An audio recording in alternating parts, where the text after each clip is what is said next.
Hi everyone, I know you are watching this content to accompany your sleep. So before we start, I want to know where you are watching from and what time you are watching. Also, don't forget to like, comment, and subscribe. Let's jump straight into the story. Cory Day Desmond was born March 18, 1980, at Torrance Memorial Hospital, and right from the start, she was the center of attention because she had to fight to survive. Due to a hole in her diaphragm, she had to undergo multiple surgeries. She was only given a 20% chance of survival, and miraculously, she not only survived, but she thrived. Friends and family of Desmond knew her as a smart, self-confident young woman, unafraid to express her opinion, who was energetic and full of affection for those she cared about, who were many. Desmond graduated from North Torrance High School and earned a master's degree in criminal justice from Long Beach State. Unsure of her calling in life, she changed her mind and decided to become a teacher. Her goal was to teach autistic children. A week after her death, a notice came in the mail that she had earned her teaching credential. She was loved by many and friends to all. She was sweet at times, but could be tough as nails. She could command a bar full of patrons when she wanted, and all the while be singing one of her favorite karaoke songs such as Black Velvet or These Boots Were Made for Walking, and once again, being the center of attention. It was that secondary family that Cory acquired while working in those various establishments that kept her going back despite what her family wanted her to do. In 2009, Cory worked in a bar. On Saturday, February 14th, she had a shift that ended at 9:30 p.m. She then walked 2 blocks to the popular Bar Street Lounge. Many employees of this bar knew Cory as she had friends working there. She was caught on surveillance cameras helping her friends at the bar. She left there only after closing, around 2 a.m. None of her friends saw her after that. On Monday, February 16th, at approximately 2:20 p.m., the San Bernardino County Sheriff's Office received a terrifying call. About 100 miles from the bar where people last saw Cory, the driver stopped to take snow chains off the wheels. The man felt a strong, unpleasant smell as soon as he exited the car. He thought the source of the stench was an animal that got hit by a car, but still decided to check. Not far from the car, he found something strange. He saw a black plastic garbage bag with a woman's body inside. The man ran out into the road in a panic, stopping cars and asking to call the police as his phone's battery was dead. They identified the victim by fingerprints and driver's license. It was 28-year-old Cory Day Desmond. Subjected to a brutal attack, the woman died from strangulation. She had a lot of bruises on her face and neck and injuries to the back of her head. Cory tried to fight back, as she had several defense wounds. Although unable to determine the exact time of death, the medical experts said Cory was on the street for about 12 to 36 hours before the man found her. Cory's pants were unbuttoned and pulled to her knees, but no signs of intimate contact were found. The first conclusion that investigators came to was that the place where the driver found Cory's body was not the place of her death. The criminal left her body by the side of the road, hoping it would take time to find it. Before the man found her body, the rain destroyed all possible evidence. Reporting bad news to the families of the dead or missing is perhaps the hardest thing in the work of a policeman. At that time, Cory was living with her grandmother. The news about the granddaughter's body found in a garbage bag shocked the woman. And this news was no less devastating for Mark, Cory's father. Mark knew perfectly well how the system worked. Sometimes the police delay the investigation for many months because they need a warrant to conduct searches, interrogations, and fingerprinting. There are cases when the time-consuming bureaucracy slows down the process of solving a crime. Therefore, Mark decided not to sit and wait for the police to find the person who deprived him of his daughter. He decided to act. He said love for his daughter gave him the strength to look for the criminal. Mark found Cory's Jeep Wrangler in an alley next to the bar where she worked. He also discovered that Cory disappeared on the night of February 15th, but unfortunately, no one knew about it. Grandma did not panic because Cory was already an adult and could stay overnight with a friend or friends. In addition, she often worked late into the night and came home when her grandmother was already asleep. Investigators went to the bar where Desmond worked to find possible witnesses or leads. They talked to other employees and learned that Cory finished her shift at 9:30 p.m. and then went to another bar. She often did that. Her friends worked at that bar, and Cory often visited them at the end of her shift. She helped at the bar or chatted with friends while sitting at the counter. Besides, it brought her extra tips. Bar visitors knew her face well, and many perceived Cory as another employee. Surveillance cameras confirmed the words of the visitors. They captured the girl helping her friends at the bar. Unfortunately, a bartender's job is not only to pour drinks and entertain the interlocutors. Sometimes, after drinking alcohol, some people stop controlling their emotions and their behavior becomes inappropriate. That evening, Cory was unlucky enough to meet such a person. According to eyewitnesses, she argued with some man who behaved provocatively. He bothered women and unceremoniously touched them, making unflattering compliments. While everyone was silent and did not dare to put this man in his place, Cory stood up for the bar's visitors. In other words, the girl explained to the man that he was not welcome there.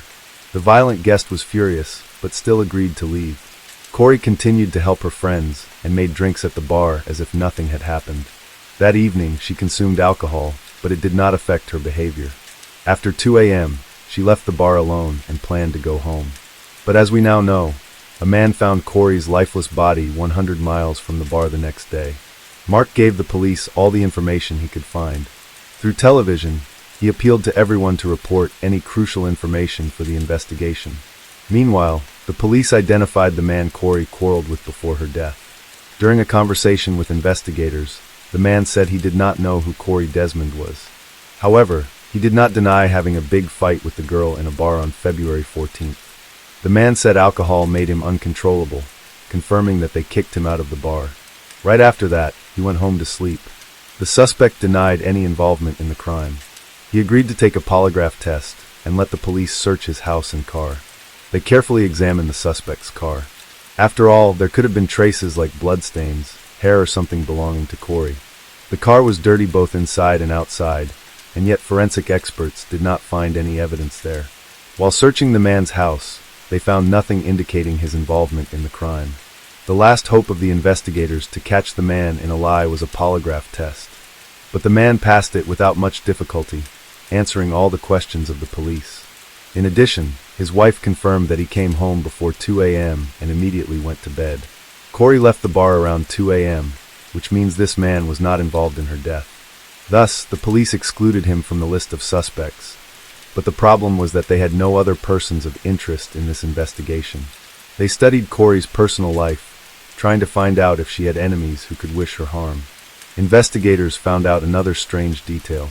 The owner of the bar where Cory worked said that night, she came and asked for permission to use the toilet. But since the bar was closed, he refused the girl's request and advised her to go home. It was about 2:20 in the morning. What happened next remained a mystery, because Cory never got in the car and did not go home. Investigators assumed that she had been abducted or assaulted near her place of work. However, the bar's surveillance cameras did not record this, and there were no witnesses on the street at such a late hour. At the time of Cory's death, her blood alcohol content was more than 4 times the legal limit for driving. It was unclear whether she planned to use her car or was looking for other ways to get home. Unfortunately, she did not meet anyone who would help her that night. A month later, the investigation reached a dead end. The police checked all the versions and clues, but found no new suspects. Cory's father, Mark, wasn't going to give up. He rented 3 billboards on Artesia Boulevard in Redondo Beach. The billboards contained a photo of his daughter with the question, "Who killed Cory Desmond?" The man offered a $15,000 reward for any information helpful to the police. "I'm going to keep them up there to let people know the guy is still out there," Mark Desmond said. "Maybe it will save somebody." To some extent, this story is similar to the one of Alexandra Kemp. The latter's father, Roger, did everything to find the criminal, and billboards played a crucial role in solving the crime. If you haven't watched this story yet, click on the link at the end of this video. Information about Cory periodically appeared on 50 electronic billboards. Eventually, it brought results. In May 2009, the phone rang at the police station. A woman named Tiffany saw one of the billboards with a photo of Cory. Thanks to this woman, the police were able to solve this case. Tiffany spoke very quietly. The woman was experiencing stress and severe fright. She rambled as if she didn't know where to start. Then she finally focused and said, "Hello, my name is Tiffany. I think my boyfriend, Tony Lopez Perez, killed that bartender girl, Cory Desmond. Please check him. He's behaving strangely, but I'll tell you more when we meet." Tiffany called several times to arrange a meeting with the detective. During their conversation in the park, the woman told him about her suspicions. According to her, on February 14th, she and Tony planned a romantic Valentine's Day dinner. She spent the whole evening preparing for a date. Tiffany took the children to their grandparents, visited a beauty salon, and bought a new red dress. Tony loved it when she wore red clothes. It drove him crazy. The guy was working that day, but had to return home around 11:30 p.m. Tiffany waited for Tony almost all night. The woman tried to contact him, but he did not answer calls and messages.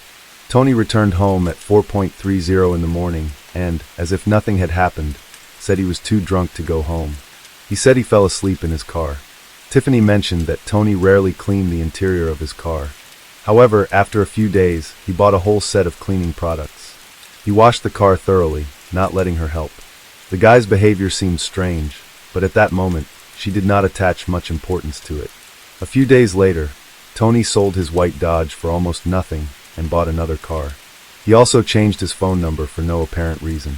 A little later, they had a joint trip to Big Bear Lake. They chatted along the way, and everything seemed normal until Tony suddenly stopped the car on the side of the road. He turned to Tiffany and asked her, "Do you think this dead girl, what was her name, the bartender, was dumped here?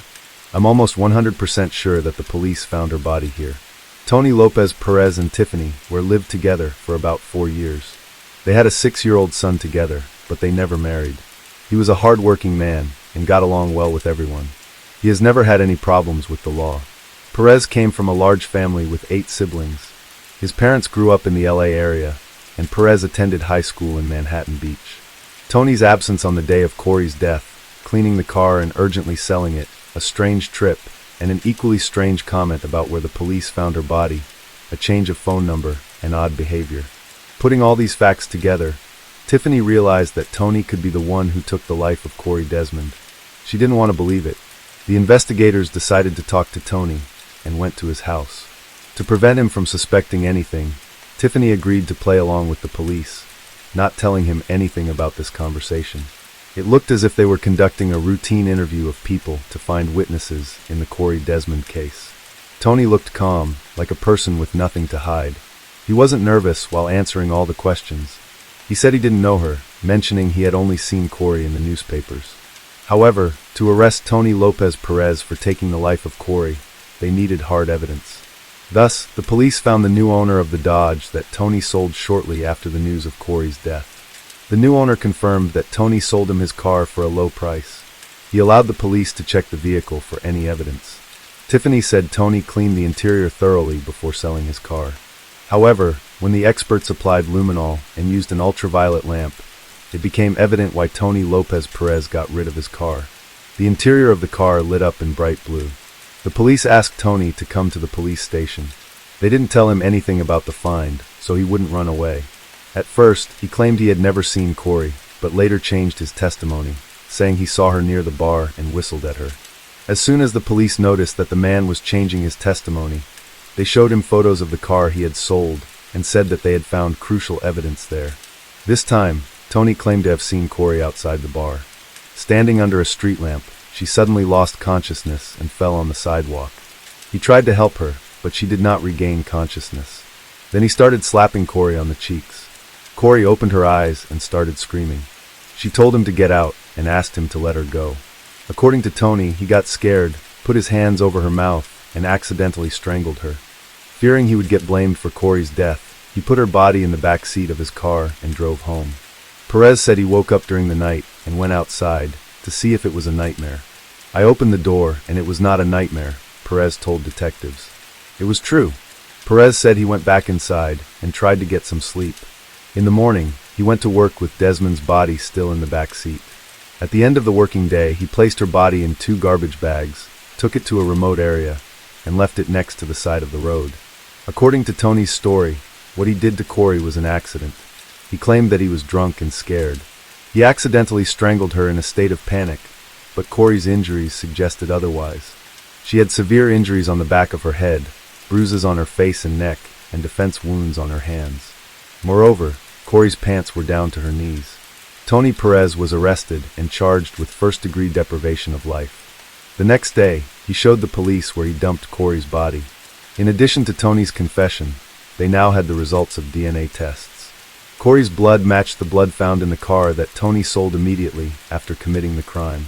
At the 2011 trial, Coroner Jack Sheridan testified to the multiple contusions to the victim's head, the evidence of strangulation, and the blunt force trauma to her face. Sheridan also said she had scratches on her body that suggested the criminal dragged her after her death. Based on Cory's injuries, prosecutors said Perez assaulted her and tried to force her into intimacy in the early morning of February 15, 2009. Cory resisted. Unable to get what he wanted, Perez strangled her. Tiffany Ware testified during the trial. She told the San Bernardino County jury that her former boyfriend, Tony Lopez Perez, had an insatiable appetite for sex in January and February 2009. Even though they were making love almost every day, Ware said Perez was still not satisfied. Tiffany also told the court that Tony had twice engaged in intimacy with her against her will. It happened after the birth of their son, and with an interval of about a month. Both incidents occurred when she was fast asleep on the couch after taking painkillers due to severe back pain. Perez, who chose not to testify at the trial, made his first statements to the court during his sentencing. He said he was taught to love and respect those around him, but that he veered off course at times. "I forgot the key lessons I was taught about in life, which make me a man, a father, a loving uncle to many, and a responsible person who supports his family that I so love," Perez said. In the end, I fell short. He generally stuck to the story his attorney Andrew Hennell presented at the trial, that he was scared and didn't mean to hurt Desmond. Hennell argued to a jury of 6 men and 6 women that Perez found her passed out on the sidewalk. He said he tried to calm her down and didn't mean to kill her. "I should have thought before acting," Perez said. "I should have stepped back and cleared my head. Fear took over. I was so scared, so careless." Cory's father, Mark Desmond, said his daughter had a beautiful future ahead of her before her life was cut short at the age of 28. Tony Perez should live the rest of his miserable life knowing he killed his own children's hopes and dreams at the same time he was killing Cory, her father said. He embodies all the characteristics that women in society fear. Just before sentencing, Perez asked God and the court to show him mercy. "My very deepest apologies to the Desmond family and to my own family. I have brought such hurt and sorrow to the Desmonds that will forever shape their life. I hope he never gets out in the street again," said Desmond's grandmother Beverly. "I hope he suffers as much as she suffered." In July 2011, a jury of 6 men and 6 women found 36-year-old Tony Lopez Perez guilty of first-degree deprivation of life. He was sentenced to life imprisonment with the right to parole after 25 years. Cory Desmond's family expressed gratitude to Tiffany Ware, thanks to whom the police solved this case. "If it hadn't been for her, I don't think they would have ever found out it was him," said Leslie Schwab, a family friend who attended every day of the trial, along with about a dozen others in San Bernardino County. On June 1, 2011, the Waller family's life took a turn. A woman named Jackie contacted her sister Cheryl, informing her that she was going to pick up her children from her ex-band, Clay. Jackie planned to return home later that day. However, she never came back, nor did she make any further contact. Worried and unable to reach Jackie, Cheryl became increasingly anxious. By around 7 p.m., Cheryl decided to drive to the police station. Here, she made a startling statement. Cheryl claimed that Clay Waller had killed her sister.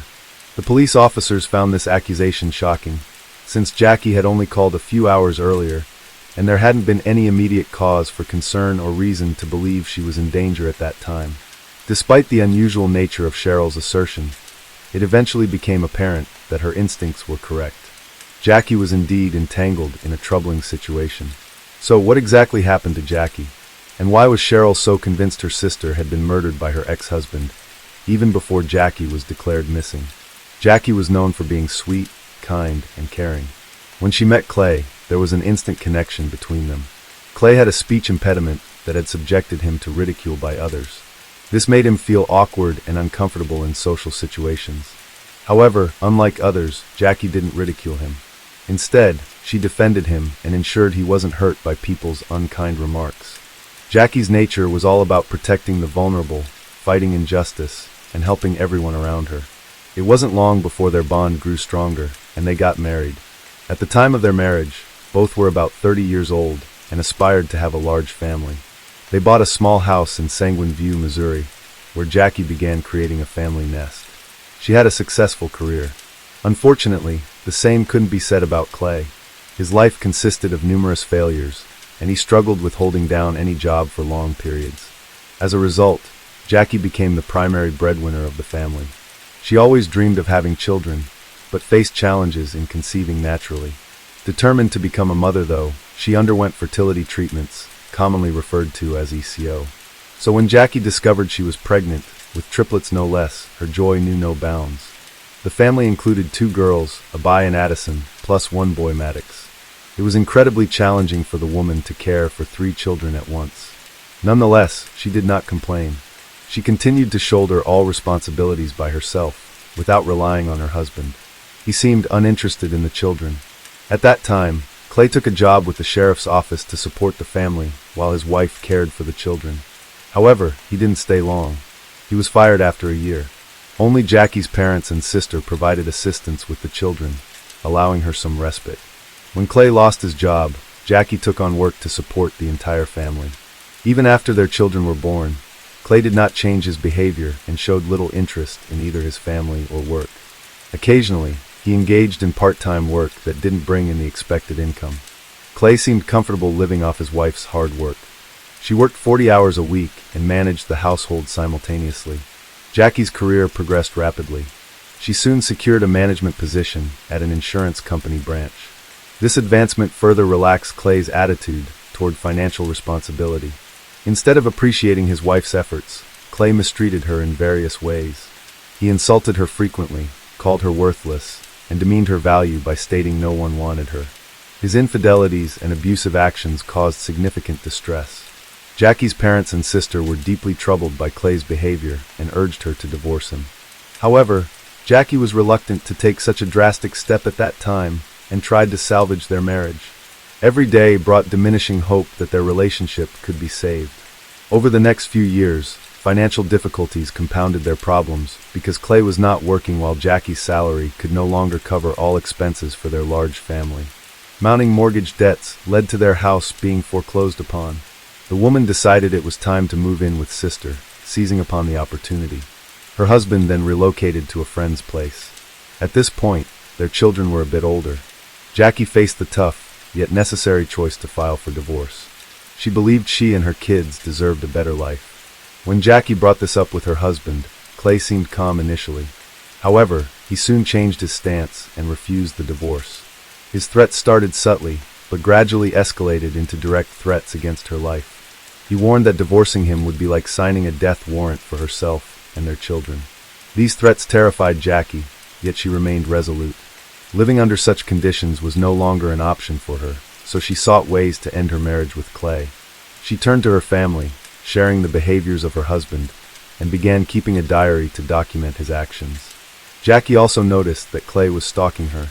For the sake of safety, she and her children moved in with her sister during this period. Her kids were only 5 years old and didn't understand the situation fully. Nonetheless, Jackie explained that their current living arrangement was crucial.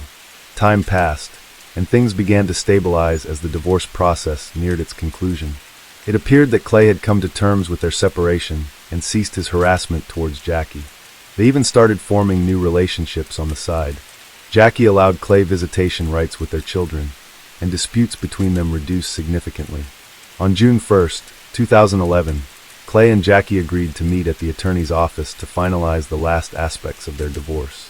On that day, their son Maddox was visiting his father, while Jackie's other children stayed with Cheryl, Jackie's sister. After the meeting at the attorney's office, Jackie planned to pick up Maddox from Clay's house before heading back to Cheryl's place. Leaving the office, Jackie telephoned her sister Cheryl to report that everything had gone smoothly, and mentioned she was on her way to collect Maddox from Clay's residence before returning home. That conversation would be their last. Jackie gradually lost touch. As time passed, her sister became increasingly anxious and started calling Jackie, but there was no answer. She then tried calling Clay, but he didn't respond either. Cheryl began to suspect that Clay had done something to Jackie. She sent him a text message. "If I don't hear from Jackie in 5 minutes, I'm going to the police." Almost immediately, Clay called back asking what was wrong. Cheryl responded firmly, stating that she believed he knew exactly what was happening. Clay asserted he didn't know where Jackie was, and mentioned he would instruct her to call Cheryl when he saw her. However, Cheryl wasn't convinced. She took her sister's children to their parents that had house and filed a police report personally. Despite initial skepticism about Clay's involvement in Jackie's disappearance, the detectives took her concerns seriously. They didn't make her wait for 24 hours before investigating further. Instead, they pried to contact Jackie's ex-husband for any leads on her whereabouts. When questioned, 41-year-old Clay informed them that he had lunch with Jackie. They subsequently went to the attorney's office to discuss some aspects of their divorce, and then drove together to his house for further discussions.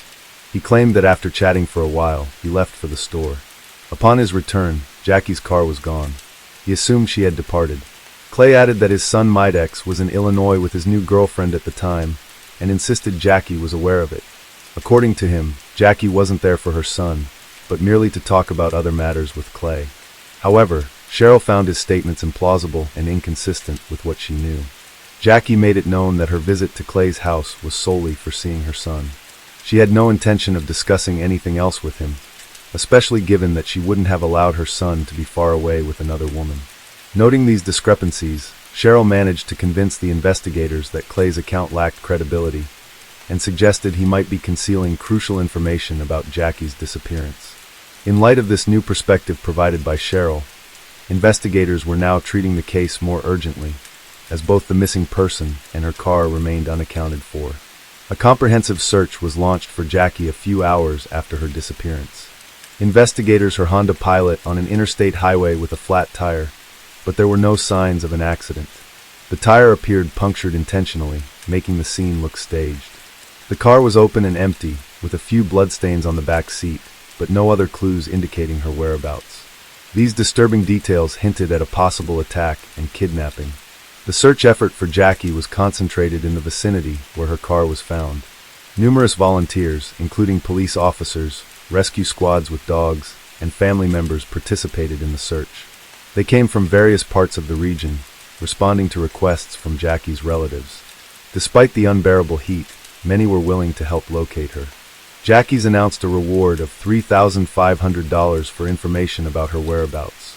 Despite their efforts, including extensive searches and public appeals for assistance, the search yielded no results for several days.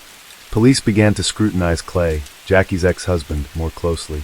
When they visited his house to speak with him again, he recounted the same story as before, but refused access to his home and car. He promptly hired a lawyer who asserted his rights. For days after Jackie's disappearance, Clay left her a voicemail with a distressed tone. "Hi honey, it's Sunday. You went missing on Wednesday. Please call me if you get this message. I don't know where you are, and I miss you very much." Detectives later obtained a search warrant and returned to Clay's residence for a thorough inspection. During this inspection, they discovered blood-like stains in his vehicle. Forensic analysis revealed it was fish blood. Clay had deliberately coated the car with fish blood and recorded it on video as a test for forensic experts. In addition to examining the vehicle, investigators noted conspicuous details in Clay's house. A section of carpet had been removed from the floor, leaving an obvious mark. Tiny drops have also found on the walls of the hallway, leading to the basement. These findings raised further questions about Clay's involvement and intentions regarding Jackie's disappearance. Traces of furniture rearrangement were evident, signaling that something unusual was happening in the house. Forensics examined under the floorboards and discovered a bloody carpet. Blood samples from the house and the carpet were sent to the laboratory for further examination. Detectives tracked the missing woman's last known movements to 1:10 a.m. She was observed at a drugstore with her ex-husband. The pair appeared composed and normal. Approximately 2 hours later, she was seen at an ATM withdrawing money. After that, Jackie did not reappear on CCTV, although Clay was seen a few hours later with his son and new girlfriend at a toy store. Subsequently, they visited a car wash in their pickup truck, which had a suspicious trash can inside. By then, Clay had changed clothes and meticulously washed both the car and the boat. This increased suspicion around him, establishing him as the prime suspect. Investigators released photos of Clay's pickup truck and boat, requesting eyewitnesses who may have seen them. A young couple reported seeing Clay near Devil's Island on the Mississippi River in response to this request. Detectives confirmed this information through an analysis of Clay's cell phone billing records, prompting them to focus search efforts in that area. Despite numerous searches over the large terrain, nothing surfaced directly linking to the missing woman. The forensic results soon arrived. indicating that the drops of blood found in Clay's house indeed belonged to Jackie. The police then operated under the assumption that Jackie was deceased. Detectives called Clay in for questioning and attempted to procure a confession from him regarding Jackie's murder. However, Clay denied all accusations, stating that the bloodstains were remnants of an old domestic incident in his kitchen. Without physical remains or definitive proof of death, investigators lacked grounds to arrest or charge him. Despite releasing him from custody, authorities kept Clay under close surveillance and continued their investigation. Being an ex-deputy sheriff himself, Clay knew they were monitoring him closely and engaged in deceptive maneuvers to elude detection, effectively playing cat and mouse with law enforcement officials. He'd go to deserted vacant lots to mislead the investigation, while the entire neighborhood stood by and participated in the search for the missing mother of three. Clay continued to bully and taunt them. He would drive past the search party or Jackie's family, insult them, give them the middle finger, and shout that they were wasting their time and wouldn't find anything. His defiant behavior raised more suspicions and questions. Meanwhile, the missing woman's sister Cheryl fought in court for custody of the triplets. She feared the children would go to a father who was a danger. His erratic behavior backfired on him, and Cheryl got custody. This enraged him, and he began threatening his ex-wife's sister with violence, including writing about it on social media. The woman recorded these threats and contacted police. Detectives seized the opportunity and arrested Clay nearly 5 months after Jackie's disappearance. He was charged with threats to life, which he accepted, but claimed he wrote out of anger and despair at losing custody of his beloved children. Clay insisted he didn't plan anything bad against Cheryl. He viewed himself as a victim in this situation. While investigating this incident with his sister, police found out he had other charges pending against him, stealing $50,000 from a previous employer, as well as stalking a man. Detectives pressed his former coworker, hoping Clay would confess to killing his ex-wife and lead them to her body, but it was futile. Clayton continued to deny all charges regarding Jackie's disappearance. Instead of confessing to the crime, he started claiming confidently that he knew who was behind his ex-wife's death, a man named Harry, but detectives had already checked this lead thoroughly. Harry had an ironclad alibi that eliminated him from suspicion. All evidence pointed only to Clay, yet he kept denying it. He ended up going to prison for 5 years for threatening Cheryl. While the police locked him up in jail, they continued to investigate Jackie's disappearance. The search for the missing woman continued on Devil's Island, but never yielded any results. Eventually, about 2 years after Jackie's disappearance, the cops gathered a lot of circumstantial evidence, video camera footage, blood in his house, and more. They decided to charge Clay with his ex-wife's murder, even without her body. It was a risky and desperate move because if they lost, the prosecutor's office would not be able to charge him a second time. However, the prosecutor was determined. After consulting with his accomplices, Clay concluded that it would be best for them to make a deal with the prosecution to reduce the sentence. To do so, the defendant offered to plead guilty to the murder and provide the location of the body. Jackie's family agreed to this deal because it was important to give her a decent burial. Clay led police officers to his ex-wife's body. It was in a secluded spot on a remote sandbar on the Illinois side of the Mississippi River. At first, he couldn't remember exactly which tree he had buried her under, but then admitted that he had placed a bag of fertilizer on top of her body. One of the policemen, who was an active gardener, explained that large quantities of fertilizer killed trees. They looked around and found 3 dead trees that were of interest to them. They excavated there, and under one of the trees, they did find Jackie's body wearing the same clothes she had last been seen in. The woman was identified from dental records as Jackie Waller. Finally, Jackie's loved ones recognized that she was definitely dead and found her body. Then they were able to commit her to the ground. The woman's funeral was held on her parents' golden wedding day. Cheryl told their children that their mom was gone, and she had been killed by their father. This event was a great shock to the children, because they lost both their mother and father at once. The children developed a deep aversion to Clay, and refused to communicate with him henceforth. As part of the agreement, Clay had to officially confess to the murder of his ex-wife, and provide specific details. He explained that the initial thoughts of murder began to surface about a year before the tragic event, when Jackie announced their separation. Despite this, he tried to suppress those dark thoughts, as Jackie was the mother of his children. However, he couldn't bear the idea of her taking his children away. He warned Jackie that such actions would have dire consequences for her, but she didn't heed his warning, which he considered her fault. The night prior to the murder, Clay traveled to a secluded area on Devil's Island to dig a grave for Jackie. According to him, their divorce proceedings were generally progressing smoothly.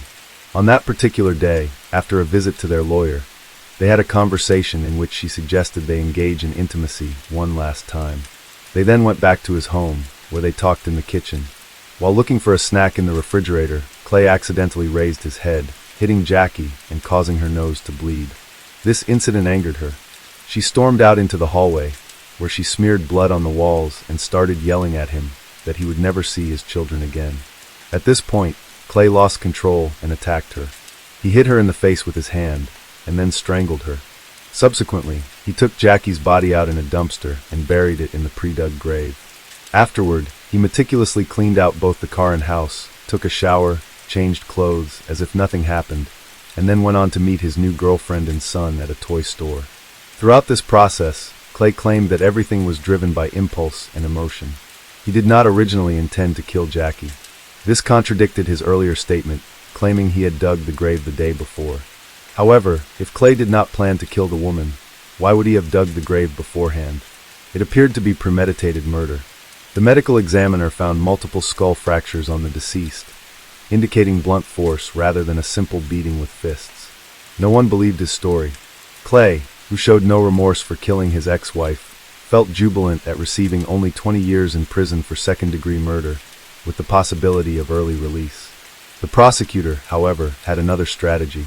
Clay's testimony about digging the grave buried him further.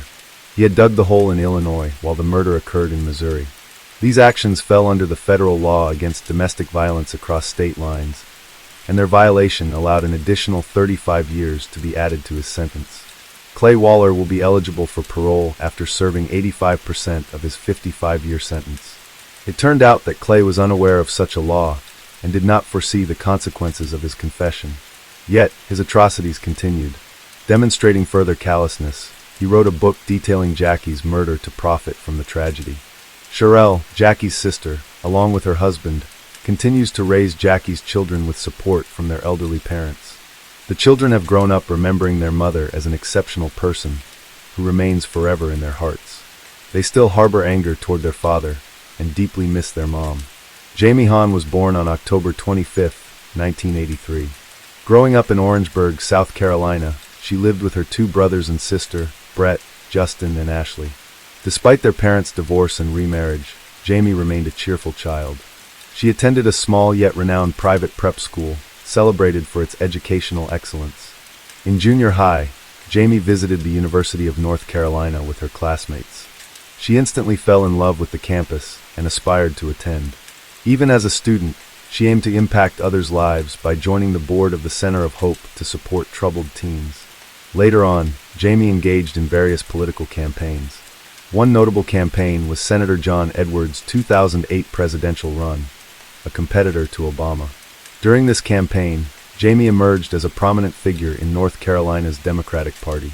During one campaign, she met Nation and formed a deep professional relationship with him that later evolved from platonic to romantic. 4 months after their first romantic moment, they announced their engagement and married on April 18, 2009.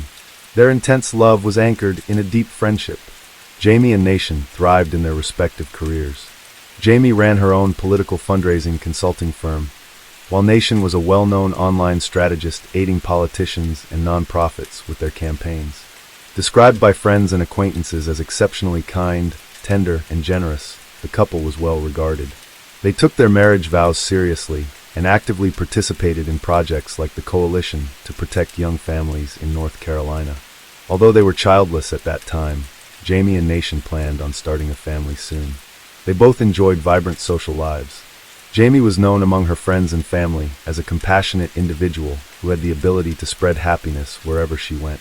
Her talent and enthusiasm for politics led many to foresee a promising future for her. However, unexpectedly, their seemingly perfect world suddenly fell apart on April 22, 2013. Around 5:20 p.m., Jamie frantically ran from her house and sprinted a few dozen meters before collapsing unconscious in a neighbor's yard. Her body was drenched in blood. Onlookers on the street were shocked by the scene and shouted for someone to call 911. A neighbor, who saw the turmoil unfolding in his yard, immediately phoned emergency services. Through Jamie's disoriented words, he understood that someone named John, who seemed to still be inside her house, had assaulted her with a knife. He quickly applied a towel to the numerous wounds on her abdomen and urgently summoned an ambulance and the police.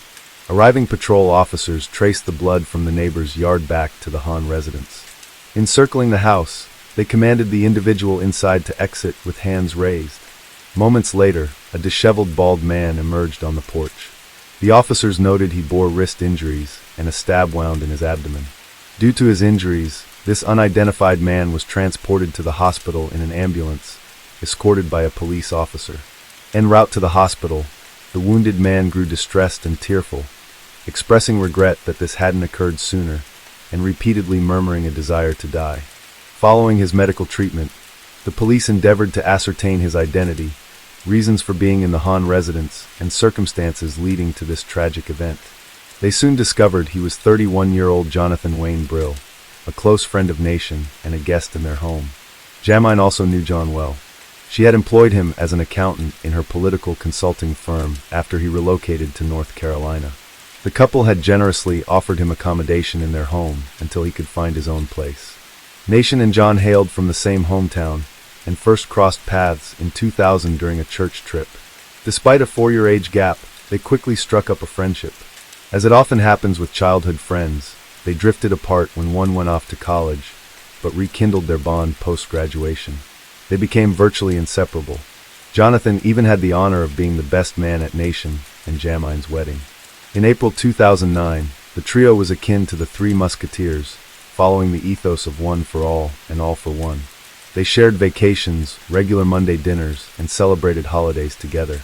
To some neighbors, Jonathan seemed almost like an extension of the Hahn family, given how much time he spent at their home. This deep, seemingly unbreakable bond makes the violent incident that left all three with stab wounds in their own home all the more perplexing and tragic. Every Monday, Jamie and Nation would host their mutual friend Jonathan for dinner. On that particular day, Broyhill arrived earlier than usual with the intention of discussing recent campaign details with Jamie. The friends were deeply concerned about John's well-being, as he had confided in them about his diagnosis of pancreatic cancer, a notably aggressive and often terminal disease. The Hahns, in their caring nature, accompanied Jonathan to his medical appointments and were consistently present, offering every possible support in his arduous battle for life. There was an instance when Jamie, overwhelmed with emotion, asked Nation if they should consider having a child soon, so that their future offspring might have the chance to know Jonathan. Such was their affection and regard for their friend. They wished even their yet-to-be-born child could have the opportunity to bond with him. The recent diagnosis of cancer was a harsh blow, but it wasn't the first health challenge Broyhill had encountered. Over the years, John had experienced multiple hospitalizations. He had once revealed to Nation that he was diagnosed with multiple sclerosis during a gallbladder operation. Consequently, the Hahns invited Jonathan to live with them temporarily, offering care and support until his health improved. On that fateful Monday, Jamie and Jonathan were already engaged in work-related discussions in the kitchen when Nation arrived home and headed upstairs to change. Nation was startled by Jamie's screams calling out his, and then John's, name. Assuming that Brill may have fallen ill given his medical condition, Nation hurried downstairs midway. He was met with Jamie's terror-stricken voice, crying out that someone was trying to stab her. Rushing into the kitchen, Nation was confronted with the horrifying sight of his wife on the floor, bleeding profusely.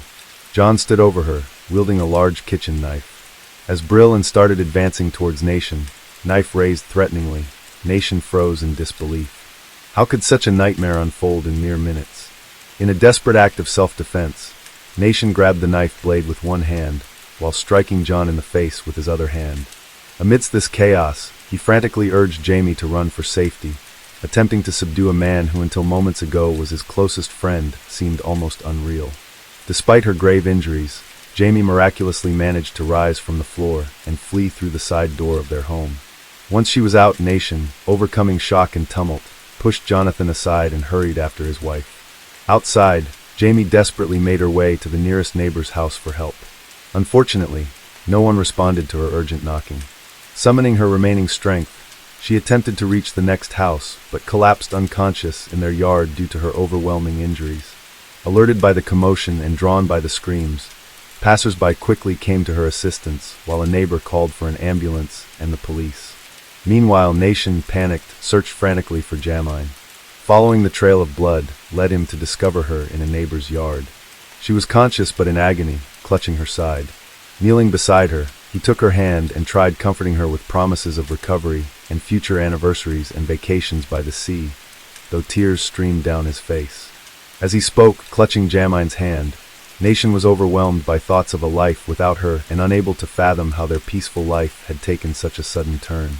As they awaited help, a neighbor swiftly brought a towel to press against Jamine's bleeding abdomen. Unfortunately, the towel was quickly soaked with blood. Another compassionate neighbor elevated Jamine's legs onto a bag of leaves, trying to give some comfort. The ambulance was on its way, but to the onlookers, the wait felt endless, even though it was only a few minutes. Jamine's breathing grew labored, a clear sign of her critical state. When the paramedics arrived, they promptly administered life-saving measures. Nation, having suffered severe cuts to his hand while wrestling with the knife, also desperately needed medical attention. Both he and Jamine were rushed to the hospital.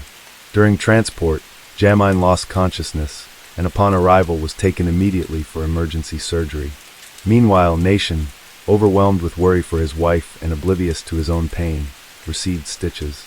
He was in such shock that he repeatedly tried to enter the ICU, desperate for any updates about Jamine, but was denied access. Seated anxiously on a hospital bed, Nation was tormented by thoughts of Jamine's condition. Over a dozen stab wounds, a severed artery, and severe liver damage, his only solace during those excruciating moments was hoping and praying for her survival. By some miracle, Jamine did survive the surgery initially. But tragically, this hope was short-lived. She never regained consciousness. 2 days after this harrowing ordeal, Jamine succumbed to her injuries. The autopsy revealed a grim reality. She had sustained 24 stab wounds across various parts of her body, including her face, neck, back, hands, and forearms. However, the most lethal injuries were inflicted on her abdomen and chest, resulting in catastrophic damage to her lungs and liver. Meanwhile, Jonathan Brill had inflicted wounds upon himself and was hospitalized for 8 days to recover from his self-inflicted injuries. On Tuesday, April 30th, 2013, still needing medical attention with bandages on both wrists, Brill was transported on a stretcher to the magistrate's office in Wake County. The individual was formally charged with first-degree murder in the case Jamine Han, and assault with a deadly weapon on Nation Han. Due to the severity of the charges, he was held without bail and at Central Prison in Raleigh. This facility was specifically chosen because it housed a hospital wing, ensuring that Bryhill would continue to receive the necessary medical treatment while in custody for his crimes. The tragic and sudden loss of Jamine profoundly impacted many, leaving a lingering question. Why would someone she considered a best friend commit such a horrific act, robbing her of her future? In the wake of the tragedy, speculation swirled within the community about a substantial amount of money that had gone missing during the election campaign, managed by Jamine's team. Jonathan Brill, who had served as the accountant, officially ceased working for the company at the end of 2012. Despite this, he remained responsible for providing Jamine with financial details and assisting in the preparation of financial reports. It was suspected that Jamine might have discovered the missing funds, which totaled over $50,000, and confronted Jonathan about this discrepancy. This confrontation could have triggered his violent outburst. On April 22, 2013, Jamine had invited Jonathan over for their regular Monday dinner and intended to discuss the company's financial issues. The exact sequence of events during Nation's brief absence remains unclear. However, it is widely believed that Jamine might have challenged Jonathan regarding the missing funds during this time. As time passed, Nation's physical wounds began to heal, but emotional and psychological scars remained deep and unhealing. 6 months following this devastating event, Jamine's family and Nation, her grieving husband, scattered her ashes near Pulaski Memorial Baptist Church. This place was significant because Jamine had dedicated her time and efforts as a volunteer there. In a poignant twist of fate, just a week before the tragedy, the Hans had requested the church's pastor to pray for Jonathan, who they believed was battling cancer. Did they know that soon, it would be they who needed the prayers of their community in the wake of such an unimaginable loss? The nation had to grapple with the truth that an individual he had known from childhood, whom he saw as his dearest friend, had completely shattered his life, and even more heartbreakingly, claimed the life of the woman he adored more than anything in the world. According to Nation, Jamine was his anchor, his backbone, and his soulmate. He couldn't fathom how the sun could continue to glow without her. The trial of Brill commenced on March 4, 2015. The district attorney informed the jury that Jonathan, serving as Jenny's financial manager, had written 39 checks to himself, misappropriating around $50,000, the identical sum missing from the account. To rationalize his deeds, Brill claimed various health issues including brain impairment from multiple sclerosis, memory deficits, a gallbladder operation, and pancreatic cancer. Compassionate Jamie refrained from confronting John about such a sensitive matter during his challenging times. She tactfully sidestepped the issue, hoping Brill would identify and rectify the mistake. All seemed normal until she got a call from a debt collector. Then the district attorney unveiled a startling truth. The preceding year, the defendant's first hospitalization occurred when he was admitted following an episode at Han's residence. Prior to that, Jonathan hadn't sought any medical treatment, as his health records confirmed. All along he had deceived Jamie and Nation about his health conditions. No gallbladder operation, no multiple sclerosis, and no cancer, but merely a manifest mental disorder and something dreadful. Within the search history revealed that the man had been seeking information on pancreatic cancer and specialists in this particular field, evidently to lend credibility to his falsehoods. He also looked up cruises that could be taken without a passport. John had arranged a one-way journey to Las Vegas for April 23rd, but canceled it on the 22nd, merely 2 hours before assaulting Jamie with a knife. Jonathan admitted to the authorities that he had indeed misappropriated the campaign funds and fabricated all his medical conditions. When the Hans escorted him to medical appointments, waiting in the car as devoted, caring friends, he merely roamed the hospital halls. In recent times, Jonathan grappled with depression and suicidal inclinations. He confessed to being tormented by voices urging him to harm others. He purchased the knife for himself, supposedly planning to use it in Vegas to end his life. Yet, he believed Jamine would confront him about the financial irregularities. When she did, he began to inflict wounds on himself. Jamine attempted to intervene, but at that point, he was so deranged and furious that he started assaulting his friend impulsively. Jonathan recalled attacking Jamie, yet parts of this episode were wiped from his memory. His lawyer and Jonathan himself realized that fully dismissing the charges was unfeasible due to the overwhelming evidence of his guilt. Still, they aimed to argue for temporary insanity to lessen the sentence. Before the jury retired to deliberate, Nation Han was allowed to speak. With a voice filled with sorrow, he expressed, "We lock our doors at night to block out the world's evil, but it's chilling to think what occurs when evil holds the key." He addressed these words to his former best friend. On March 19, 2015, the jury announced their decision. They ruled Jonathan Brill guilty of first-degree murder of Jamie Han and the attempted murder of Nation Han. The judge issued a life sentence without parole. Jamine's intentions were utterly pure, and her death was so senseless that even Jonathan later acknowledged in an interview that if he had been honest with the Hans, she would have forgiven him. Suddenly, their closest friend became their worst fear. This story defies any rational explanation. Hello friends, today we're going to take a look at another horrible case with you. The case of Luz Maria Lopez. Luz Maria Lopez was born on March 17, 1995, in the small town of San Cristobal Verapaz. Her family was simple and modest. Her parents were Armar Alice and Brian Lopez. Luz Maria was the youngest of 2 children. She grew up with her older brother, Omar. As an infant, she faced a life-threatening intestinal obstruction. To save her, doctors performed a complex operation without guarantees of success. Her mother prayed fervently for her recovery and firmly believed that her daughter would pull through, and she did. The surgery at an early age did not impact Luz Maria's development. Throughout her school years, Luz Maria actively engaged in sports, especially gymnastics and athletics. She also had a passion for classical choreography. Her creative nature made it easy for her to communicate and connect with different people, quickly forming friendships. Academically inclined towards the humanities, she excelled in her studies. After finishing school, Luz Maria contemplated higher education and opted for a prestigious state university. She decided to pursue a law degree and later specialized in criminalistics due to her genuine interest in this field. A significant moment occurred during her student years, when Luz Maria and her mother visited a car dealership in Coban, the capital of Alta Verapaz. It was Omar's 25th birthday that year, and they wanted to gift him something special, a motorcycle he had always dreamed of. At the showroom, a polite and attentive young consultant named Jorge welcomed them. He showed them various models and provided recommendations. Mother and daughter chose a model, but wanted to consult with the head of the family before finalizing their decision. They left with a business card from the dealership and Luz Maria's phone number for future reference. Soon after, Jorge called Luz Maria, not about the motorcycle, but on a more personal note. Over time, these calls became frequent until Jorge mustered the courage to ask her out for coffee. It was clear that he had a strong attraction to the beautiful, sultry brunette, but he was unsure how to initiate their acquaintance. Luz Maria also found this handsome young man appealing. When he proposed they meet, she agreed readily. Although the young man was a year younger than her, this slight difference didn't hinder their growing connection. Their romantic relationship blossomed almost immediately. Both felt it was love at first sight and believed in a future filled with happiness together.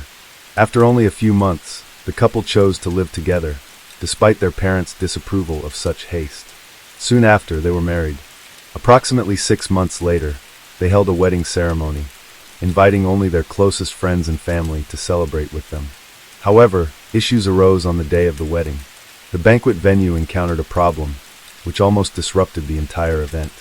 The couple had to pay a significant additional amount to ensure the celebration proceeded as planned. Little is known about Jorge, Luz Maria's chosen partner.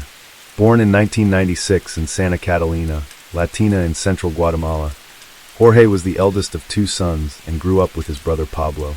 Their family often faced financial hardships, balancing on the edge of poverty.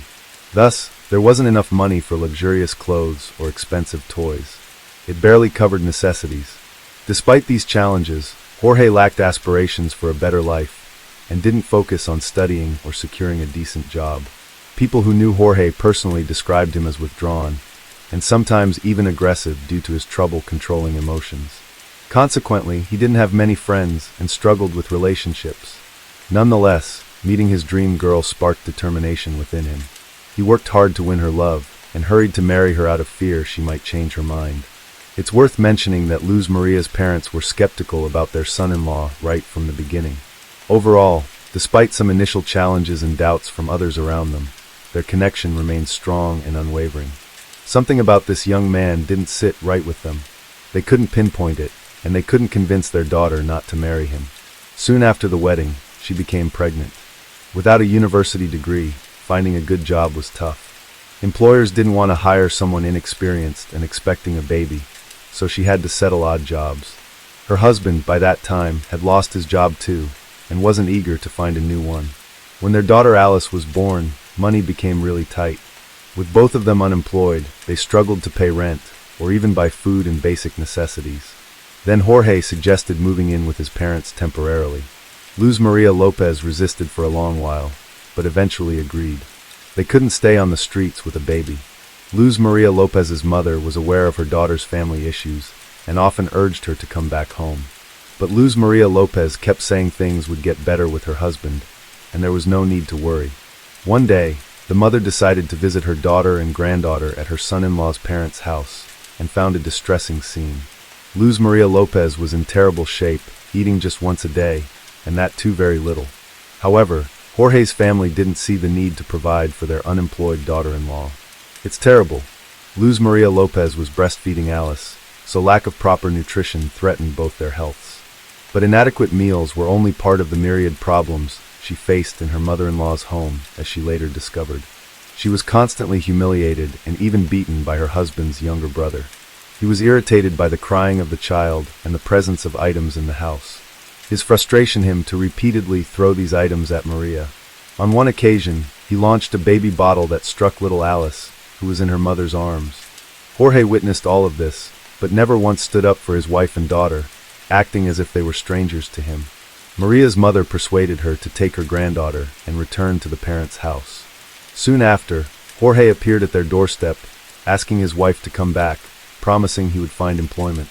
She agreed, but only on the condition that they would rent an apartment and live separately from Jorge's parents. When Maria successfully defended her diploma, she fulfilled a long-time dream by securing a job with the city prosecutor's office.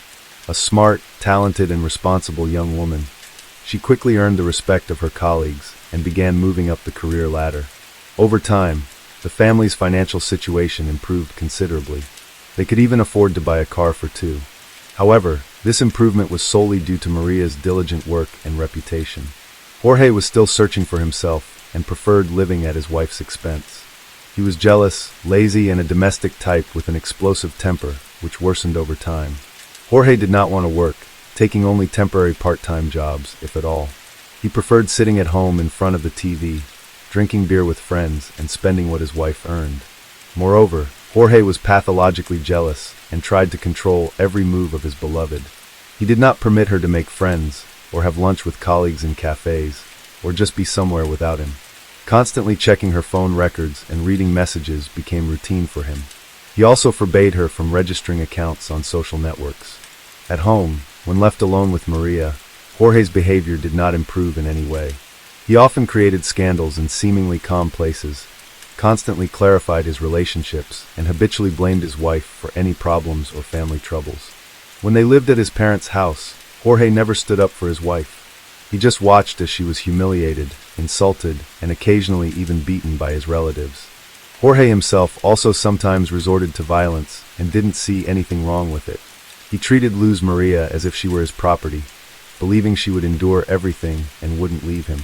Neighbors frequently heard screams from their home and saw signs of beatings on the young woman's face and body. Luz Maria repeatedly tried to leave her husband and considered filing for divorce. Several times, she took her daughter and moved out to live with her parents. However, each time her husband would go there, literally begging on his knees for forgiveness. Remarkably, each time Luz Maria forgave him and gave him another chance despite her parents urging her to come to her senses and leave the man. On December 15, 2020, after another violent altercation with Jorge, Luz Maria took their 3-year-old daughter Alice, got into the car in tears, and went to her mother's house. The following day, Jorge arrived there. His intentions were unclear, whether he wanted his wife back or simply the car. He claimed he had found a job and assured everyone that they'd change. Additionally, he promised never to raise a hand against his wife again. Surprisingly, Luz Maria believed him yet again and returned with him to their rented apartment. In mid-January 2021, Luz Maria called her mother to complain that not only did Jorge fail to secure a job as promised, but had also stolen the money she earned, effectively leaving the family destitute. Her mother felt sorry for her daughter and offered financial help so they could get by until the next salary was received. The women agreed to meet on the morning of January 19th, but Luz Maria did not arrive at the designated time. She decided to visit her daughter's workplace the next day. Upon arrival, she discovered that Luz Maria Lopez hadn't shown up for 2 days, and no one had been able to contact her. At the same time, Jorge, also searching for his wife, appeared at the prosecutor's office. He mentioned that they had argued again, and thought Luz Maria Lopez had gone to her mother's house. He figured she wasn't answering because she was upset with him. The concerned mother immediately felt something was wrong and suspected her son-in-law might be lying. She went straight to the police to initiate a search for Luz Maria Lopez without delay. That same day, an alert system named Isabel Claudina, originally Alerta Isabel Claudina, was activated nationwide. This emergency system was triggered for young women reported missing. When the extensive search began, Luz Maria Lopez's husband was quickly identified as the prime suspect, though it would actually be more accurate to say he was the only suspect. Luz Maria Lopez had no known enemies or reasons someone would kidnap her, and Jorge was the last person seen with her alive. Naturally, he denied any involvement in her disappearance, asserting that he himself was distraught over her absence and irritated by being labeled as the main suspect. Despite his denials, Jorge repeatedly contradicted himself during questioning and failed to provide a clear explanation as to why he hadn't informed the police on the actual day of his wife's disappearance. He claimed he believed she was at his mother-in-law's home, but didn't call or visit there. While law enforcement searched for witnesses and combed through areas for any clues, a breakthrough came on January 22nd. Municipal workers accidentally discovered Luz Maria Lopez's body while responding to a call about a clogged storm drain near a road. Upon lifting the grate to access the drain, They found an unusual large plastic bag containing something black inside. Upon closer inspection, the observers were horrified to discover charred human remains. They promptly reported this gruesome finding to the authorities. Upon arrival, the police officers speculated that the body might belong to Luz Maria Lopez, who was widely looking for after nationwide. Forensic experts later verified that the remains were indeed those of a young woman. Her parents and brother, despite the severe disfigurement caused by the fire, confirmed her identity with certainty. What's coincident is that the package containing her remains was found on the same street as the prosecutor's office where she had worked. This location lacked surveillance cameras and lighting. Despite how badly burned the body was, pathologists determined that she had been severely beaten before death. The cause of death was asphyxia, indicated by internal hemorrhages, multiple fractures sustained while she was still alive, and particles of dried blood in her nose and mouth. Additionally, there were deep marks on her neck, pointing to strangulation. At the time of discovery, no new suspects had emerged in the investigation. The victim's parents firmly believed that their son-in-law had brutally murdered their daughter. Consequently, Jorge was taken into custody while authorities examined his motive for committing such a heinous act. In addition to the investigation, psychologists and criminal analysts needed to scrutinize the marriage and family dynamics closely. During these proceedings, Ms. Lopez submitted a disturbing audio recording sent anonymously by a neighbor familiar with her daughter's household. This person had frequently witnessed domestic disputes between Luz Maria and her husband, but decided to record one such incident without realizing it would culminate in murder. The audio captured Luz Maria desperately crying for help, amid little sobs in the background. Ms. Lopez was horrified by what she heard, and lamented that if this witness had alerted authorities earlier, her daughter might still be alive today. The individual who captured the recording did not contact the police, nor did they visit the residence from which the distressing screams emanated. The authorities were unable to trace this anonymous person, making it impossible to involve them as a witness in the investigation. Consequently, the audio recording was included in the criminal materials. A key witness gave a detailed interview urging all citizens to stay vigilant and report incidents of domestic violence to the police, rather than merely documenting them with devices such as cameras. This approach, she stated, could potentially save lives. This crime triggered significant public outrage, prompting thousands to take to the streets in protest, demanding that the perpetrator be brought to justice. Jorge was promptly taken into custody, but persistently denied any wrongdoing. He claimed he personally drove his wife to work on that ill-fated day, when she subsequently vanished. Street CCTV footage indeed captured their vehicle heading towards Luz Maria Lopez's workplace that morning. However, due to tinted windows, it was indiscernible how many individuals were inside. None of the video clips showed the car stopping or Luz Maria exiting. Further discoveries were uncovered at the couple's rented home, where faint traces of clean blood and drag marks were detected. These findings suggested that a violent crime likely occurred there. An additional piece of evidence came when microscopic fragments of burnt flesh were discovered in the trunk of their family car. Moreover, during their search, investigators paid close attention to a recent purchase made by Jorge and his wife, a double orthopedic mattress.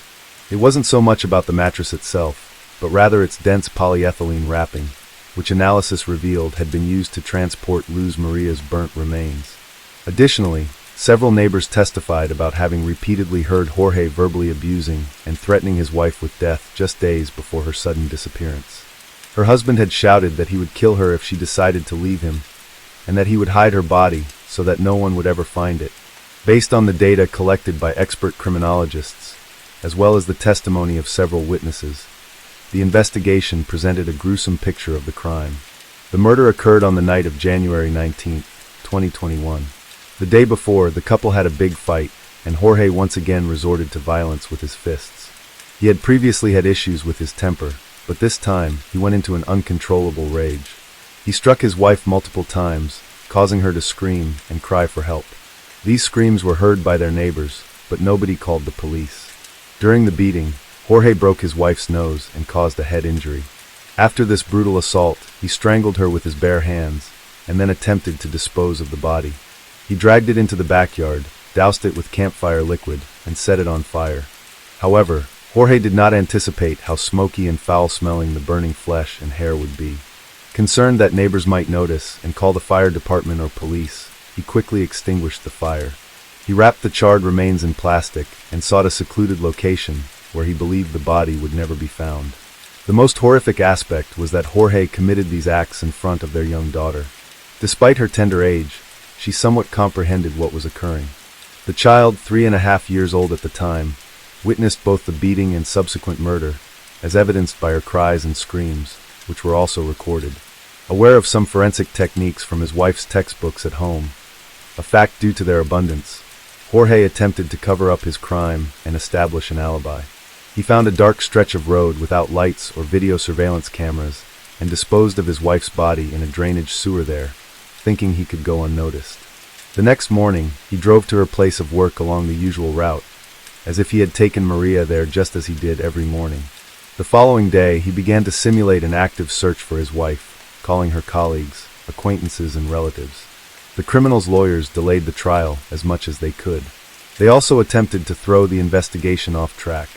They insisted that all the evidence and witness statements were circumstantial, emphasizing that not a single piece of evidence unequivocally proved Jorge's guilt. Defense attorneys tried to get the detention changed to house arrest. They argued that Jorge himself was deeply depressed, due to being accused of killing the woman he loved and the mother of his child. However, decisive evidence came from data obtained from Maria's phone. All this time, the device was in her husband's possession. On the first day after the crime, several messages were sent from it to different people in an attempt to create the appearance that Maria was still alive. Tracking all movements of the smartphone, that day showed it was constantly in the same places as Jorge's phone. Despite this evidence, lawyers tried to turn it in favor of their client, claiming Jorge found his wife's phone and drove around with it searching for her. Yet no one could explain why he was sending messages from it or calling it from his own cell phone. Another proof of guilt was bruises and scratches on Jorge's body found on the day of his arrest. These marks were photographed by experts and indicated that Maria clearly resisted. The most vivid was a scratch on his neck. Unfortunately, particles of Jorge's epithelium under Maria's fingernails couldn't be found because they were destroyed by fire. Despite many controversial points, the prosecutor asked for the maximum possible punishment for Jorge. Court hearings and proceedings were repeatedly postponed due to the raging worldwide pandemic. But in October 2022, Jorge was finally found guilty of his wife's brutal murder and sentenced to 50 years in prison. Although he maintained his innocence throughout, custody of little Alice was given to her maternal grandparents, who admitted their granddaughter now holds the main meaning in their lives. During the London Olympics, a young Puerto Rican boxer, Felix Verdejo Sanchez, emerged as a shining star. Heralded as a diamond, he was seen as one of the most promising athletes from his country, with predictions of future titles and gold medals. Everyone believed that this talented and driven young man would reach incredible heights in the world of sports. In 2021, Felix Verdejo's name resurfaced in the global media, but this time it was in the crime section. The story revolves around a teenage romance that grew into an obsession, ultimately leading to a horrific tragedy. This tale also highlights how the 2014 Knockout of the Year recipient, praised and promoted by two-time Olympic champion Vasyl Lomachenko, narrowly avoided a death sentence and was sentenced to life imprisonment instead. Despite overwhelming evidence and his accomplice's confession, Verdejo continues to deny any guilt. Born on May 19, 1993 in San Juan, Puerto Rico, Felix grew up in a modest, large family and had a passion for sports from an early age. Initially, he planned to pursue a career in baseball, but a pivotal incident changed his path. At 9 years old, after a quarrel and fight with a visiting friend's son, Felix's father suggested he take up boxing if he wanted to fight. Felix fell in love with boxing from his first training session at the local gym. By 16, Felix won the Pan American Junior Championships, followed by his country's championship a year later. In 2012, he reached the quarterfinals at the London Olympics, marking the start of his impressive professional career. Verdejo had 29 fights, securing 27 victories. In 2014, he was credited with the year's best knockout against Sergio Villanueva. A year later, Felix won his first championship belt, the WBO Latino title, which he defended 6 times over 2 years. His skill and talent left no doubt that he was destined for greatness in boxing history. Keishla Rodriguez, born in November 1993 in San Juan, had a similar background. Her full name was Keishla Marlene Rodriguez Ortiz. She grew up in a close-knit family with her parents, Jose and Kayla Rodriguez, her sister Beryl is Nicole, and her half-brother Jonathan. Keishla was outgoing, excelled in school, and loved animals, aspiring to be a veterinarian. Her sister Beryl was her confidant and best friend. Keishla and Felix attended the same school and developed a romantic relationship in their teenage years. When Keishla's parents divorced in 2011, her mother moved to Florida, but Keishla and her sister remained in San Juan, staying closely connected. At 18, the promising boxer Felix, who had already competed in the Olympics, began dating Elisa Maria Santiago Sierra, a young aspiring model. Despite being in a relationship with Elisa, Felix continued seeing his childhood friend Keishla. Keishla's sister and mother knew about the affair and disapproved of it, recognizing the complexity of the situation. Elisa believed she was Felix's one true love and future wife, while Keishla, aware of Felix's engagement, found herself unable to break away from him. Felix's relationships were tumultuous, marked by his rising fame and the constant attention from admirers. Despite his serious relationship with Elisa, he could not let go of Keishla. This love triangle, filled with deception and emotional turmoil, ultimately led to a tragic conclusion. The once promising star of Puerto Rican boxing, who seemed destined for greatness, ended up in the criminal chronicles, his legacy forever marred by the events that unfolded in 2021. On top of that, he was her first great love, and deep down, the naive girl herself still hoped to be the one. In 2016, the boxer did marry the young Elisa, who at that time was barely 19 years old. Elisa, by that time, was already quite a famous model, had tens of thousands of followers in social networks, and also opened her own beauty studio for eyelash extensions. In August of the same year, just a few months after the wedding, the athlete got into a serious car accident when he was rushing on his motorcycle. He was taken to the hospital in serious condition with head injuries, bruises, and lacerations. His trainer, Ricky Marquez, seriously feared that his talented charge would go off the rails at the height of his career, but Felix, contrary to the disappointing prognosis, made a rapid recovery and soon returned to the ring. In September 2019, the boxer published in his profile in the social network a picture with Elisa, who was in a large term of pregnancy. In the comment to the photo, he wrote, "Soon I will meet my daddy's princess." And a month later, he announced the birth of a daughter, who was given the name Miranda Verdejo Santiago. The young man in public looked like a loving husband, caring father, and an exemplary family man. But secretly from his wife, he continued to meet with Keishla, who could not let go. As Elisa later admitted, she guessed that her husband was cheating on her. But every time, he tearfully vowed to leave his mistress. Keishla repeatedly tried to break off this painful relationship, but Felix would not let her go. She had no other men, because the boxer threatened that if he found out about the fact that Keishla had someone, not good for her and her chosen one, Keishla herself, who had fallen in love with Verdejo since high school, continued to love him despite everything. Rodriguez, as planned, connected her life with the care of animals and got a job at the Center of Veterinary Medicine and Aesthetics. Colleagues described her as conscientious, hardworking, and very responsible. She lived with 2 dogs and a cat, which she simply adored. In 2020, Elisa discovered the correspondence of her husband with several mistresses, including Keishla. The wife gave her husband a scandal and threw him out of the house, threatening that she would file for divorce and forbid him to see his daughter. Elisa's threats had an effect. In addition, in the career of the athlete at that time, there was a serious decline and unnecessary problems where he did not need. For a while, he really stopped seeing Rodriguez, but Felix still did not let her go, trying to control almost every step Keishla. After a few months of secret visits resumed, and in April 2021, Keishla discovered that she was pregnant. She bought a rapid test at the drugstore, which only confirmed her fears. She first called her sister, who was aware of her complicated relationship with the athlete, and told her everything. It was out of the question to have an abortion, because Keishla was already 27 years old, and she was ready to have a child, even if she had to raise it on her own. A few days later, Keishla broke the news to the father of her child, hoping in her heart that he would accept it, but Felix was not happy, to put it mildly.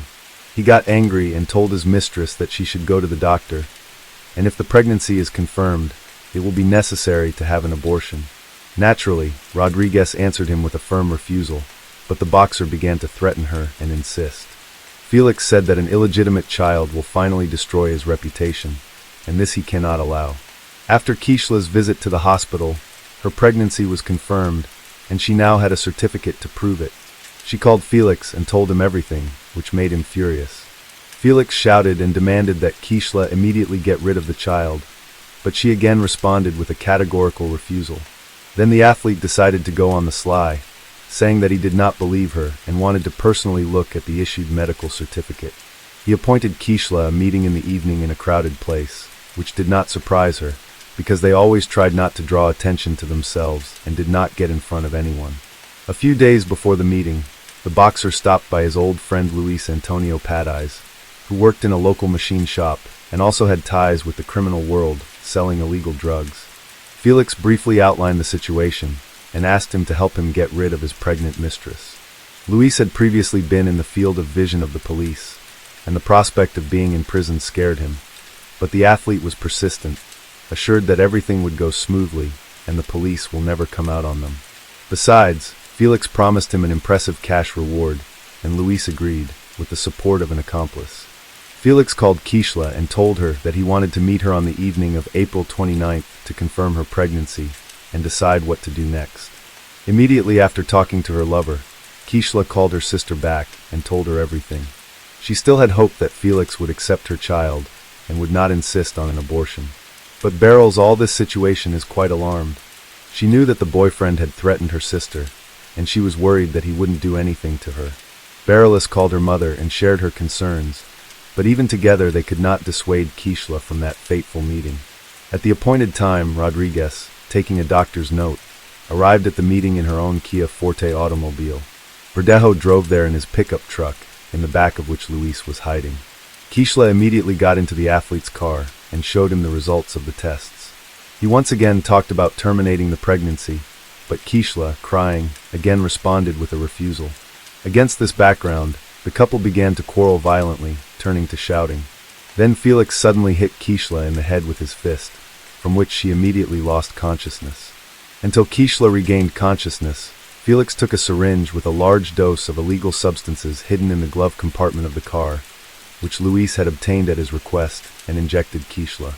Then, together with his accomplice, they carried her to the back of the car, where there were already prepared pieces of wire and a concrete block. The men tied Rodriguez up, attached the load, and then covered her with a tarp so that no one would accidentally see anything. Felix then returned to the pickup truck while his accomplice got behind the wheel of Kishla's vehicle.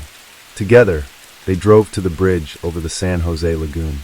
It was virtually deserted at night, and the men, making sure no one could see them, threw Kishla, still alive, into the water. Afterward, however, they decided to fire a few test shots in pursuit, using the firearms they had brought with them, so as not to leave the victim any chance. Having finished the massacre, each of the perpetrators went home.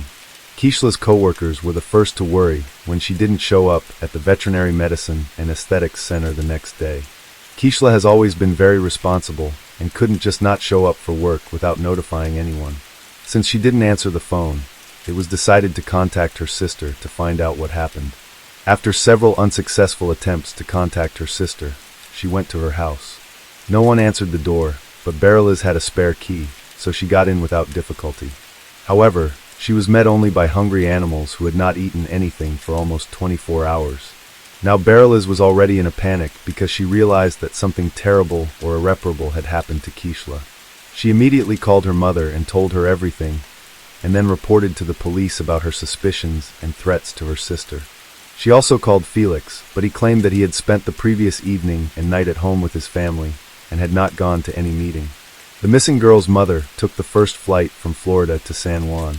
She thought that her lover might have taken her daughter to a private clinic and paid for her to have an abortion without her consent.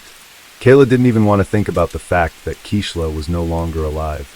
The first thing to do was to question the missing girl's neighbors and coworkers, but they didn't notice anything suspicious and couldn't provide the investigation with any useful information.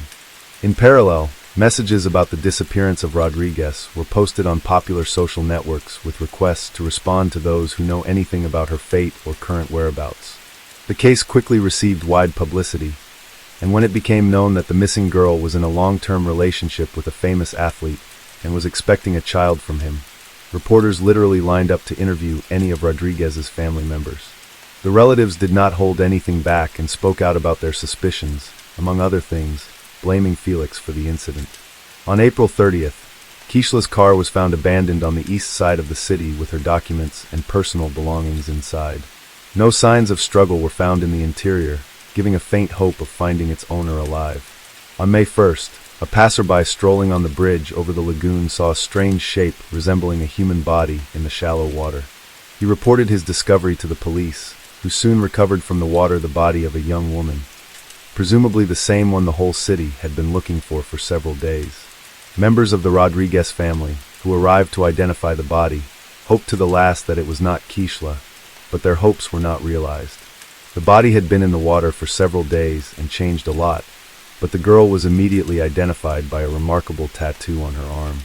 When news of the gruesome discovery hit the press, the residents of the city revolted and began to go out to spontaneous rallies, demanding punishment for those responsible.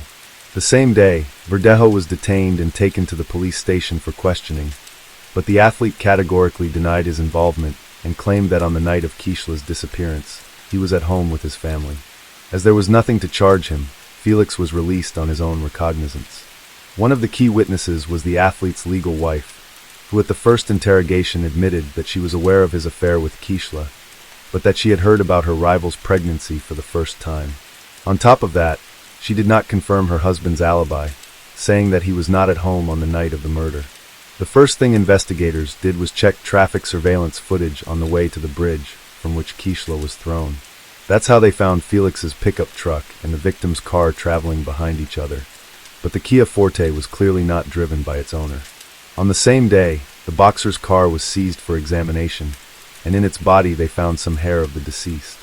Luis was the first to surrender to the police, promising to tell the truth in exchange for a reduced sentence. Felix was also taken into custody, but he refused to cooperate with the investigation, did not answer questions, and continued to deny his guilt, despite the presence of irrefutable evidence. A firearm was seized from Felix, which he used to shoot the victim from the bridge, and for which he had an official permit. Also, a cell phone check confirmed the fact that Felix, Luis, and Kishla were in the same location on that fateful night.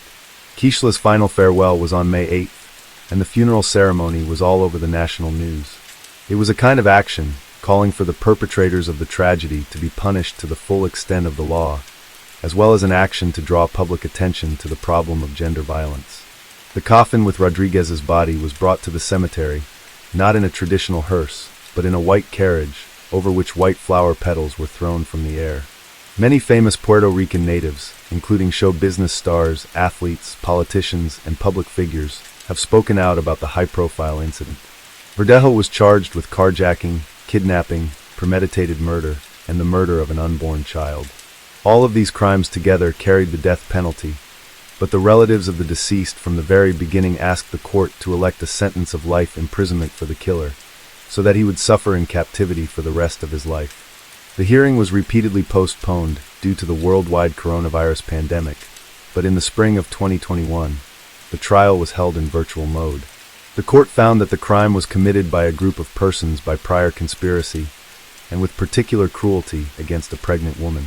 It was possible to reconstruct the chain of events of that night, and the details of the crime, mainly thanks to the testimony of Luis, who did not deny his guilt. He admitted that it was he who, at the request of a friend, got the drug for injection, and also brought a wire and a concrete block to get rid of the body. But Felix continued to insist on his non-involvement in the case, although his words could not seriously affect the situation. By the way, the wife of the boxer, who acted in court as a witness, almost immediately after the arrest of her husband filed for divorce and tried to abstract from what was happening, focusing on the development of his business and raising a young daughter.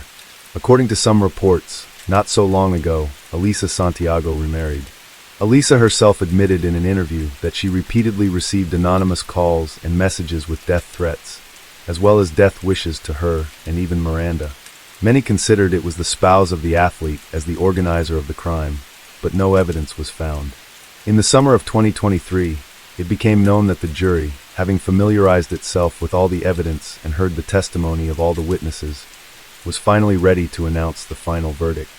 Felix Verdejo and his accomplice Luis Cadiz were found guilty on each of the charges against them, but despite this, the killers have not yet been sentenced. The next court hearing is scheduled for mid-November 2023. Most likely, both men involved in the deaths of Kishla Rodriguez and her unborn child will likely go to prison for life, with no right to ever leave prison.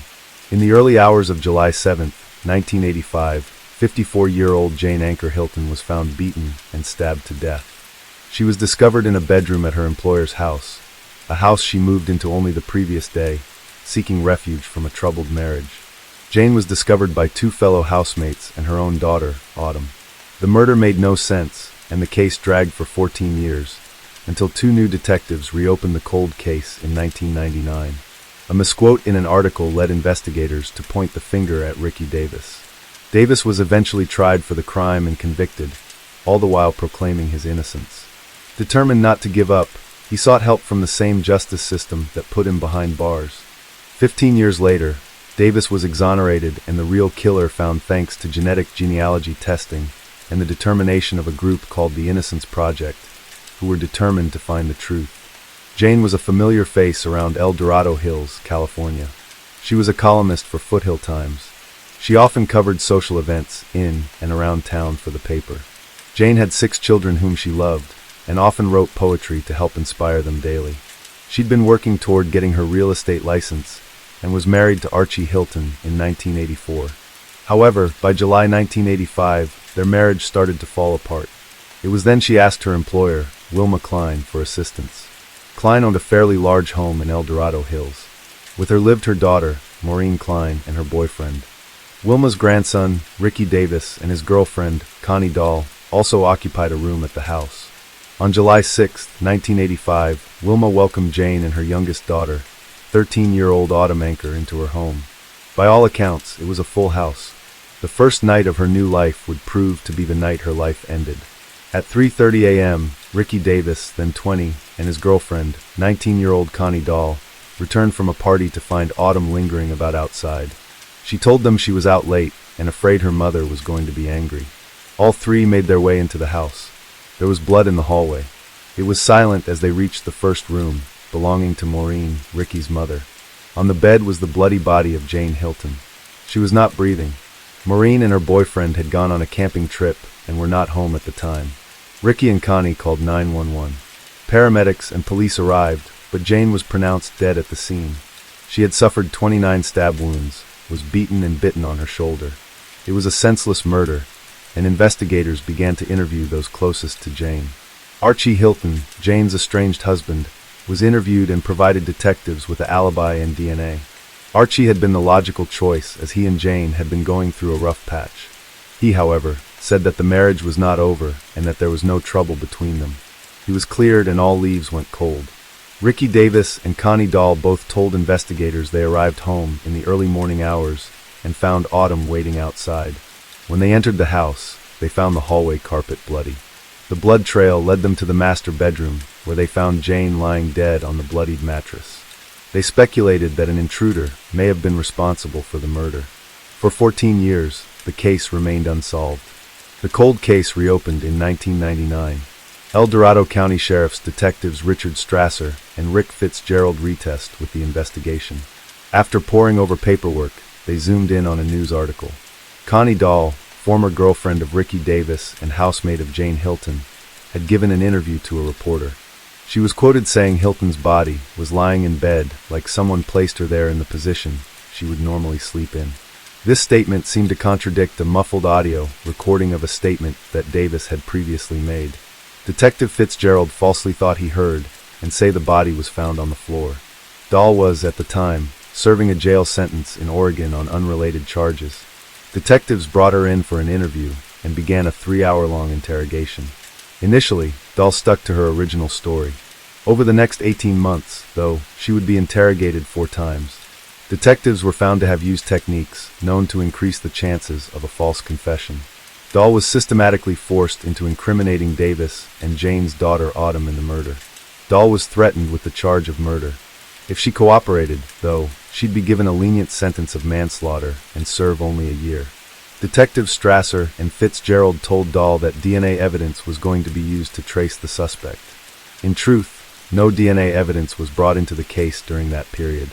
In truth, testing had not been done on the DNA recovered from the scene. By showing a crime scene photos and using facts from the crime, such as the bike mark on Jane's shoulder, investigators sped Dahl the information they wanted to hear. Over the course of the 4 interviews, Dahl was starting to break. She began remembering facts from the crud. This in turn allowed her to fabricate and create an entirely different account of events from the night of the murder. In one interview, Dahl said that Autumn was present during the murder of Jane and was sprayed with blood. In another, she confessed that she was probably the person that bit Jane on the shoulder. Dahl would say that the murder began with an argument between Davis and Jane. She alleged that Davis wanted Autumn to join them in a party. When Jane refused, Davis erupted in a fit of anger, leading to the death of Jane. Her story kept changing to fit the facts being fed. However, she couldn't remember the weapon used for the murder, or where it was eventually hidden. Dahl had implicated her ex-boyfriend Davis in the murder of Jane Hilton. He was near the prime suspect. Ricky Davis and Autumn Anker were also interviewed following the confession of Connie Dahl. Both Davis and Anker stuck to their original accounts of the crime. Detectives again lied to Davis, telling him that Anker had also implicated him in the murder. Anker told detectives she had no reason to protect Davis when they threatened her with culpability regarding the murder. Despite their interrogation techniques, detectives could not sway Davis or Anker to change their stories. They therefore used the confession of Dahl to arrest Davis. Dahl was offered a plea bargain to testify against Davis at his trial. Davis's first trial was declared a mistrial by jurors. His second, in 2005, would eventually convict him. Dahl took the stand and testified against Davis. She told the court of how she struggled with Jane and she herself accidentally bit the victim on the shoulder. She went on to say that she went outside as Davis continued the bloody assault on Hilton. Dahl said she could hear screaming, pleading, and gurgling as Davis continued the brutal attack. Based entirely on the testimony of Dahl's account of events, Davis was sentenced to 16 years in prison for the second-degree murder of Jane Hilton. Dahl received a lesser charge of manslaughter and received a year-long sentence at the county jail. Dahl, though, would eventually die from a drug overdose in 2014. Meanwhile, Davis was not going down without a fight. He maintained his innocence and in 2006 made contact with the Northern California Innocence Project. He asked if they could help him prove that he was wrongly convicted. The NCP was founded in 2001 by Kathleen Rodolph and Linda Starr. The project began after legislation offered convicted inmates to seek DNA testing to prove their innocence. It's a non-profit clinical program of Sagittaria University's School of Law. After Davis made contact with the NCP in 2006, his case was put through a thorough re-examination. Cooperation between the NCP and the El Dorado County District Attorney's Office allowed for the DNA recovered from the crime scene to be retested post-conviction. Evidence from the crime scene included Hilton's nightgown and biological material found under her fingernails. The results revealed an unknown male DNA profile. DNA from Hilton's fingernails and nightgown were both found to be from the same source. Test results eliminated Davis, Dahl, and Anker. This proved Dahl's testimony was contradictory to the physical evidence and therefore had to have been fabricated. The DNA also proved Archie Hilton innocent. Unfortunately, he had passed away by the time results were released. The DNA profile file was entered into the FBI Combined Index DNA System, CODIS, but no matches were found. Although the evidence seemed to prove Davis's consistent claim of innocence correct, there were some hurdles that still needed to be jumped. The NCP successfully argued that had the DNA results been presented to the jury during Davis's trial, the outcome would be different. However, until January 2017, the California standard required that new evidence point unerringly to innocence. It was considered an almost unattainable standard. In 2015, a false confession expert, Richard Leo, reviewed transcripts of Dahl's interrogations. Leo concluded that the methods used by detectives during the interrogation of Dahl were designed to pressure and persuade Dahl to adopt an account that matched the detectives' pre-existing beliefs about how and why the murder of Jane Hilton occurred. In 2016, though, the NCP co-sponsored Senate Bill 1134. This bill allowed wrongfully convicted inmates, like Davis, to prove that new evidence would likely have been compelling to a jury. NCIP attorney Melissa O'Connell filed a petition for a new trial based on the new DNA evidence testing. Championed by former California State Senator Martha Leno, the bill was passed in January 2017, putting California's standard in line with that of 43 other states. In 2019, Superior Court Judge Kenneth Malakian vacated Davis's 2005 conviction and ordered a new trial. Initially set to start in fall of 2019, however, the judge announced the trial would take place in April 2020, citing the defense attorney's health as the catalyst for change in date. However, the fate of the trial was about to change once again. Advancements in DNA testing led to Davis becoming the first convicted person in California and the second in the United States to be exonerated for a crime. Genetic genealogy is a fairly new DNA testing concept. It involves taking DNA evidence from a crime scene and sending them to genetic companies. These companies then search family tree databases to find a potential match. In February 2020, DNA evidence matched to a man considered an unlikely suspect. El Dorado County Attorney Vern Pearson announced in February 2020 that a new suspect had been identified as the man linked to the DNA evidence found on Jane Hilton's body. Following the arrest, many people spoke to the media about the man they knew as Michael Green. Green was a longtime resident of Roseville, California. He graduated from Oakmount High School in 1986. He was described as an easygoing, kind person, even-tempered, and even super chill. One classmate, who wanted to remain anonymous, could not understand why Green would go to El Dorado Hills and brutally murder a woman. According to reports, Green was 17 years old at the time of Hilton's murder. On the night of July 6, 1985, the victim's daughter Autumn met Green and two of his friends, Calvin and Stephen. They hung out together at the park when Autumn decided to go home and have a shower before returning. Allegedly, Autumn told her mother she was going to another friend's house for the evening. Instead, she returned to the park to join the boys. What happened next is pure speculation. Investigators believe that during this time, Green broke into the house and was confronted by Jane. In a struggle to get away, Green may have attacked her in a frenzy. Following the attack, Jane's body was discovered by Davis, Dahl, and Autumn when they returned home. Green had no criminal convictions either before or after the murder. It seems he'd led a normal life until DNA linked him to the gruesome crime. The other two boys who were with Green were tracked down shortly after his arrest. Calvin, unfortunately, had died some time ago. Stephen, however, was found and interviewed after the arrest. He was being treated as a witness and not a participant. Green was arrested on February 11, 2020. Since Green was a teenager at the time of the murder, he made his first appearance at the juvenile court on February 19, 2020. District Attorney Vern Pearson said that, procedurally, the court has to go through some steps on the juvenile side of it. Following this, Green was granted the transfer so that he could be tried as an adult. He waited 2.5 years before he would be tried in court. Green pleaded no contest on July 29, 2022. This plea means Green gave up his right to a jury trial. A jury trial meant he was to face a charge of first-degree murder. He also gave up his chance to challenge the plea or the consequences of his decision. His sentencing date was set for September 27, 2022, to be presided over by Judge Suzanne Kingsbury. At sentencing, Dr. Elizabeth Kaufman, a professor in psychological science education, was called in on educational capacity to explain to the court the development of an adolescent. Kaufman's research explained the varying development needs of adolescents with regard to emotional and cognitive development. The late adolescent stage allowed an individual to understand right from wrong, yet at the same time, they're also functioning under diminished capacity for impulse control. The defense called several witnesses from Green's childhood, some who even maintained relationships with him into adulthood. Each witness was asked if their opinion had changed of him since the knowledge of his confession.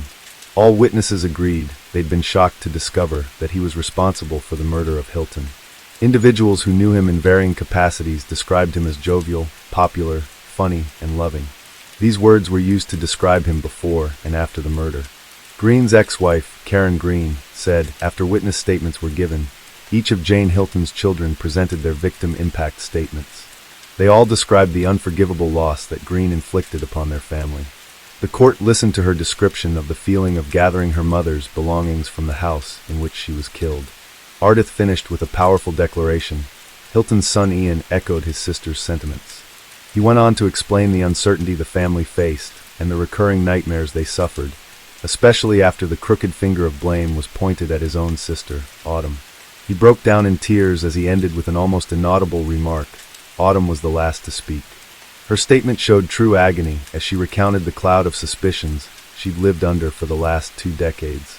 Recounting the day 2 crew-cut, thick-mustached detectives came into her house telling her they found the people responsible for her mother's death. She was then repeatedly accused of biting her mother and helping move her body from the floor to the bed. Autumn went on to say that if she hadn't said the word lawyer at that point, she did not know how much further the intimidation tactics of the investigators could have gone. Afterwards, Deputy District Attorney Jay Linden read a statement on behalf of the family. In the statement, he asked Green what made him end Jane's life in such a brutal manner. "You beat her. She had numerous wounds around her head and face. By your own words, you kicked her jaw. You bit her on the shoulder. Why was that?"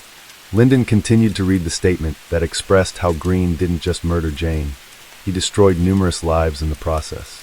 Linden then asked Green if he'd given any thought about Jane and who she was. He pointed out her achievements and the love she had for each of her children. In closing arguments, Margaret Husher, Green's defense attorney, stressed the idea that he was unable to stop himself. She emphasized that he did not know what he was doing was wrong as he was an adolescent at the time. This argument was based on the testimony of expert witness Dr. Kaufman. She asked that the court show mercy as she read off the multiple penal codes and rules of the court.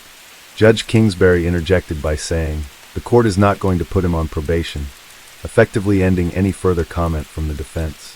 In response, Linden thanked the court and said the application for probation was offensive. He said it was a smack to this family who had endured this for decades. Linden stated that he already got away with murder for 37 years. Placing him on probation allowed him to get away with more. Judge Kingsbury said she had heard a multitude of arguments about murder cases surrounding adolescent development. She remarked that after her 26 years on the bench, Jane Hilton's murder was by far the most brutal. Before passing her sentence, Kingsbury asked the family for their forgiveness for the trauma they had suffered, although she was not originally assigned the case. She also hoped they would heal from the pain, as it would have been their mother's wish.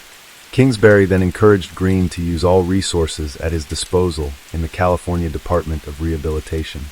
"You're the key to the questions these people have. Doing that could ultimately help you with your outcome as it relates to parole," said Kingsbury. In closing, Kingsbury pointed out that she had heard from his friends that there's a great side to him and that he has much to offer. She also said he was young enough to be released and live a productive life. Green was sentenced to 15 years to life and remaindered to the El Dorado County Jail. He will then be transferred to the California Department of Rehabilitation. Restitution will be decided after further consideration by the court. Davis was released on February 13, 2020, and planned to celebrate over pizza with his family. His lawyer, Melissa O'Connell, said he will be entitled to more than $750,000 in state compensation for the wrongful conviction. Although the amount was high enough for him to re-enter society and start afresh, O'Connell said it could not make up for the years of freedom that he lost. Davis went on to sue the state for damages covering the period from May 21, 2002 to February 13, 2020 for a whopping $18 million. The lawsuit News El Dorado County, as well as former detectives Richard Strasser, Rick Fitzgerald, Bill Wilson, who's deceased and being sued through his estate, and Larry Hennig. Sheriff's Office pathologist Dr. Robert Anthony has also been included in the complaint. The Village Life newspaper reported that Davis was homeless after being released. The lawsuit is still pending as of 2022. In September 2022, California passed Assembly Bill 2644. This bill would, commencing January 1, 2024, prohibit law enforcement officers from employing threats, physical harm, deception, or psychological manipulative interrogation tactics, as specified during a custodial interrogation of a person 17 years of age or younger. The bill faced opposition, but District Attorney Van Pearson is urging all law enforcement to stop using intimidation tactics. Pearson stated that 10 years ago, he would have viewed the methods used to get a confession differently. However, after seeing the true impact it can have, he believed there is room for change. This also comes after research points to deceptive tactics being used for years by law enforcement that will presume guilt and focus on getting a confession rather than getting the full story. The district attorney is implementing this new policy in his office and is urging other district attorneys to do the same. El Dorado County DA's office will now reject any case where the primary evidence is a confession obtained using threats, lies, or psychological manipulation interrogation tactics. These measures are to ensure that no one is ever again convicted based on a coerced false confession, like the case of Ricky Davis. Pearson personally apologized to all involved in the miscarriage of justice caused by the tactics used by then investigators into the brutal 1985 murder of Jane Hilton. After 37 years, the right man is finally facing justice. Yet the lives of so many were left broken by mistakes and false accusations. For Jane Hilton's family, hopefully they can now pick up the pieces after being divided over the innocence of their own sister, Autumn. Ricky Davis can never regain the liberty he lost, and Michael Green destroyed not only the lives of the victim's family and friends, but the lives that he touched in the years before and after the murder. What are your thoughts on today's case? Did Michael Green deserve the sentence he received? Does this clean record, minus the murder, make him innocent of intentional murder? How could he let an innocent man take the blame for his actions? Can Ricky Davis ever get his life back on track even when he does receive compensation? And why is it taking so long? The case of Matthew Winkler, Secrets of a Religious Family. Sometimes the most horrible and unpredictable crimes are committed in seemingly perfect families. Of course, even in the most prosperous unit of society can come crisis, which will be unnoticed by others, but literally poison the lives of all members of the family, and eventually lead to tragedy. The Winklers in the town of Selmer were considered by many to be a model family. The young pastor, his wife, and their 3 daughters looked happy, had everything they needed for a comfortable life, were healthy and successful, but in a quiet pool, as they say. In this case, many questions remained unanswered because we heard only one version of what happened, and the story itself became the subject of the book, Sex and Murder, Secrets of a Pastor. March 22, 2006, the small town of Selmer, Tennessee shook the terrible news. A 31-year-old pastor named Matthew Winkler was brutally murdered in his own home, and his wife Mary and their 3 daughters, 8-year-old Patricia, 6-year-old Maria Eliza, and 1-year-old Brianna disappeared without a trace. That day, the preacher of the Church of Christ did not show up for the evening service where he was supposed to attend with his family. This circumstance seemed strange and suspicious because Matthew was always very responsible and could not miss the planned event without informing anyone. None of the family members also answered the phone, which was even more disturbing. Alarmed community members decided to go to the Winklers' residence to find out what had happened and if they needed help. From the outside, the house looked normal. The windows and doors were intact, and nothing suspicious was visible. Inside, there were lights on in several rooms, and they could hear a television playing quite loudly in one of the rooms. It gave the impression that the owners of the house were busy doing their own thing. The front door was locked, but no one answered the knock. Phone calls also went unanswered, and through the curtained windows, it was impossible to see what was going on inside or if anyone was there. However, even though the whole situation was quite strange, no one was in a hurry to call the police. Instead, a call was made to an elder of the religious community, who advised them to look for a spare key and open the door themselves. It took another hour and a half, and when members of the community were finally able to get inside the house, they found an eerie scene. Everything in the house was in its place. There was no sign of intruders, but the owners were nowhere to be seen either. Everything seemed normal until the visitors looked into the marital bedroom. There on the floor, in a pool of his own blood, lay the pastor's body. There was a huge hole in his back from a gunshot wound, blood spattered everywhere, and bloody foam dried on his face. By then, the body had already cooled and stiffened. It was obvious that Matthew had been lying there for many hours, and had probably been killed in the morning, because he was dressed in his pajamas. It was only after this that a call was made to the police. By the time the police arrived, a whole crowd of neighbors, churchgoers, and casual passers-by had gathered in and around the house, interested in what was going on. All of these people had left their fingerprints at the crime scene. They left their fingerprints and shoe prints, erased or trampled possible evidence, greatly complicating the work of investigators. The police took the body for forensic examination and found that the pastor was killed by a single shot in the back, fired from a large caliber weapon. He died a few minutes after the wound, from massive blood loss, unable to call for help. It was simply impossible to establish definitively whether there were any strangers in the house at that time, because the people who had arrived before the police arrived had literally destroyed all traces of them. The picture of the crime was quite strange, and those who could shed any light on what happened disappeared. The fate of the wife and daughters of the murdered man remained unknown. The police assumed that the woman and children could have been kidnapped or also killed. By the way, the family minivan Winklers also disappeared from the garage. A massive search was launched, and the state issued a yellow alert. This meant that children were missing, and all citizens were asked to be vigilant and assist in the search. But let's break this whole story down from the beginning. Matthew Bryan Winkler was born in 1974, November 21st, in the picturesque country town of Henderson, Tennessee, and was the youngest of 3 sons of Dan and Diane Winkler. Our hero and his 2 older brothers, James and Daniel, grew up in a rather conservative Christian family. Their parents were very religious and brought up their sons in strictness and obedience. It is worth noting that Matthew became a minister of the church in the 5th generation. His father, great-uncle Michael, grandfather Wendell, great-grandfather Merlin Winkler, and great-great-grandfather Merlin Paul Winkler Sr. were all preachers of the gospel at one time. The father, to top it all off, ran the local preacher's school and was a man respected and influential in his hometown. In their younger years, the Winkler brothers attended Sunday school and were active in church activities. In addition, Matthew in high school was seriously interested in soccer, and everyone who saw his game on the field noted that he had talent and he could well become an outstanding athlete of world renown. However, later the young man decided to sacrifice a promising sports career in favor of Bible study and church ministry. Since the preaching activity of the head of the family was associated with frequent travel, his wife and children almost always followed him. Because of this, Matthew changed several schools in his childhood, but the active, communicative, and friendly child quickly made friends and gained authority everywhere. When the boy finished school, his family lived in a small city called Austin, located in the state of Texas. Matthew was a creative person, had a powerful charisma, but here are some outstanding achievements in studies could not boast. After graduating from high school, he entered the college Fried Hardeman and successfully completed it. In parallel, the young man began to try his hand as a pastor, under the careful guidance of his father. Matthew was the youth minister of the Central Church of Christ in the city of McMinnville.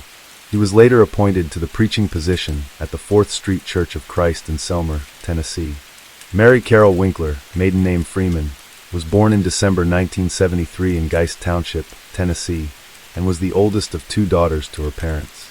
She was also raised in a deeply religious family with strict rules. The head of the family for many years served as a pastor in the Christian church, where the girl attended Sunday school.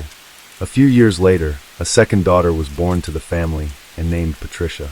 Unfortunately, the girl was born prematurely and had a number of serious health problems, including cerebral palsy, encephalitis, epilepsy, and mental retardation. For many years, the parents did not want to put up with the disappointing diagnoses of the child and desperately tried to treat her, agreeing even to experimental therapy. However, it did not bring any particular improvement. Mary tenderly loved her little sister, always treated her with awe, and cared for her as best she could. But in 1987, when 10-year-old Patricia was bathing in the bathtub, her older sister was only a minute away to take something from the bathing accessories, and at that very moment, the girl had another epileptic seizure. When Mary returned to the room, her sister was no longer breathing, and all attempts to resuscitate her had come to nothing. For a 13-year-old girl, it was a huge shock and the first loss in her life. She blamed herself for the tragedy and was on the verge of a nervous breakdown. Teachers who saw the deplorable state of Mary sent her to the school psychologist, working with whom she helped. But her father, learning about what was happening, made a scandal and forbade his daughter to go to these sessions, saying that such problems are discussed only within the family. In fact, the girl never received real moral support from her parents. Mary grew up modest and quite shy. She tried to avoid any conflicts, and after the tragic death of her little sister, she became withdrawn. Since her father did not allow her to seek help from a specialist, the trauma over the years has resulted in serious psychological problems. After the death of Patricia, the parents decided to adopt a little girl named Charlotte, who was from a dysfunctional large family. Soon the couple was also allowed to take custody of Charlotte's 2 brothers and sister, so the family was reunited in their new home. Mary was once again the older sister and took care of the younger children while helping her mother. Matthew and Mary Winkler, family life. The future spouses met soon after Matthew graduated from high school. The guy was prominent, handsome, athletic, and enjoyed great popularity with the opposite sex. But to spin novels right and left, he did not allow a strict religious upbringing. The young people immediately developed a liking for each other, which quickly grew into love. For both of them, it was the first strong feeling in their lives, and after a couple of months, they met each other's parents and, having received their blessing, began to plan a wedding. In April 1994, the lovers got married. When the family had an older daughter, Patricia, the head of the family was still in college and was forced to leave school for a while. He took a job at a construction site, but long there did not last, because he was not used to hard physical labor. During this period, for the first time made himself aware of the difficult character of Matthew. He was often angry with others, irritated at small things, and sometimes he could not control his anger. But Mary tried not to complain and not to tell anyone about what was happening in her family. A meek young woman, brought up in the spirit of patriarchy, obeyed her husband in everything. At first, the Winklers lived near the house of Mary's parents, so she was able to see them regularly. But soon Mrs. Freeman was diagnosed with cancer, which rapidly progressed, and in just a few months she literally burned from the disease. It was another shock for Mary, and the care of her underage siblings now fell on her shoulders. The situation was further complicated by the fact that Mary was pregnant again at that time. But soon after the birth of their second daughter, the family moved to another city, where they bought their own small house. After the move, Mary was completely absorbed in the care of the baby, and almost stopped communicating with her father, as well as with younger brothers and sisters, who were too demanding and constantly needed attention. In addition, the young mother began to suffer from severe postpartum depression. Everyone who was closely acquainted with the family Winkler noted some oddities in the character and behavior of Mary. The young woman was characterized as and even sociophobic. She did not communicate with anyone. It was difficult for her to make new acquaintances, much less friendships. She suffered from mood swings, was prone to melancholy, and any little thing could bring her to tears. While Matthew was building his career as a pastor, his wife became increasingly withdrawn. The situation became even more complicated when Mary once again became pregnant, and a few months later she learned that the fetus had died in her womb. Such news strongly shook Mary, who was looking forward to the appearance of this child, and very much dreamed of a large, friendly family. Again, to see the long-awaited 2 stripes on the pregnancy test, she could only 2 years later, and her happiness was unbounded. This time Mary hid her pregnancy for a long time, as if afraid of something. She did so until her situation became obvious. Once again, everyone began to talk about Mary's strange behavior and pathological reticence. The strange behavior of Mrs. Winkler was associated not only with a severe psychological trauma she suffered in childhood, but also with a very unhealthy environment within her own family, which only undermined her already unstable nervous system. The head of the family was a man of authority and demanded unconditional obedience. Despite the fact that in public the Winklers looked like an ideal married couple, where there was trust, mutual respect, and harmony, in reality their neighbors have repeatedly heard how the husband shouted and snapped at his wife for no apparent reason. No one could even imagine that a respected pastor could raise a hand on his wife until one day Mary had a huge black eye. Despite the fact that she denied the fact of domestic violence and said that it was an accident, the city quickly spread rumors about the cruelty of a young preacher who beats the mother of his children. In addition, Matthew at some point developed an irresistible urge to experiment in bed. He offered his wife to diversify their intimate life with role-playing games, adult toys, and so on. But for Mary, brought up in strictness with conservative views, such was unacceptable. She strongly restricted her husband in this, which infuriated him, and he repeatedly tried to get what he wanted by force.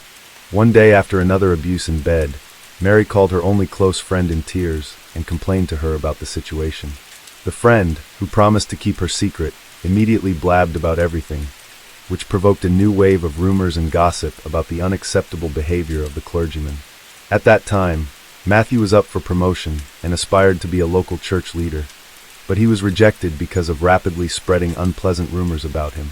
Moreover, he was also removed from his position in the Sunday school, where he had brought God's word to the children and was in good standing. This was requested by the parents, who had also heard about the pastor's peculiar predilections. All this forced the family to leave their residence and move to another city where they planned to start over. They settled in Selmer, where they quickly gained the love and respect of those around them. Matthew took a job as a church pastor again, and his wife found a part-time job to make a small contribution to the family income. And although the family was still not smooth, their neighbors, as well as the congregation of the church where Matthew preached, considered Mary and Matthew an ideal couple and their family a model. Next door to the Winkler family lived a young married couple, with whom the couple quickly became friends. They often visited each other, celebrated holidays together, shared news and secrets. A few months before the tragedy, during a joint dinner at the pastor's house, Mary bragged to the neighbors that her husband had bought her a gun for self-defense and had already taken her to the shooting range several times to learn how to handle it confidently. Mary turned out to be quite a capable student, quickly mastered all the subtleties, and accurately shot at targets. Moreover, it turned out that the Winklers already had firearms in the house, which had been purchased by the pastor earlier, also for self-defense. The guests wondered why the pastor and his wife needed all this, because they live in a quiet town where they have no enemies, and everyone around them loves and respects their family. After another move of the couple, their financial situation left much to be desired. Mary was in search of various part-time jobs, and she also decided to get a medical degree to them, get a job in a clinic, and help sick children. Soon Mary decided to improve the financial condition of their family through financial fraud. She herself later claimed that she did not realize that she was doing something illegal and was going to pay back all the money as soon as she got back on her feet. What Mary was doing is commonly referred to as artificially inflating account balances.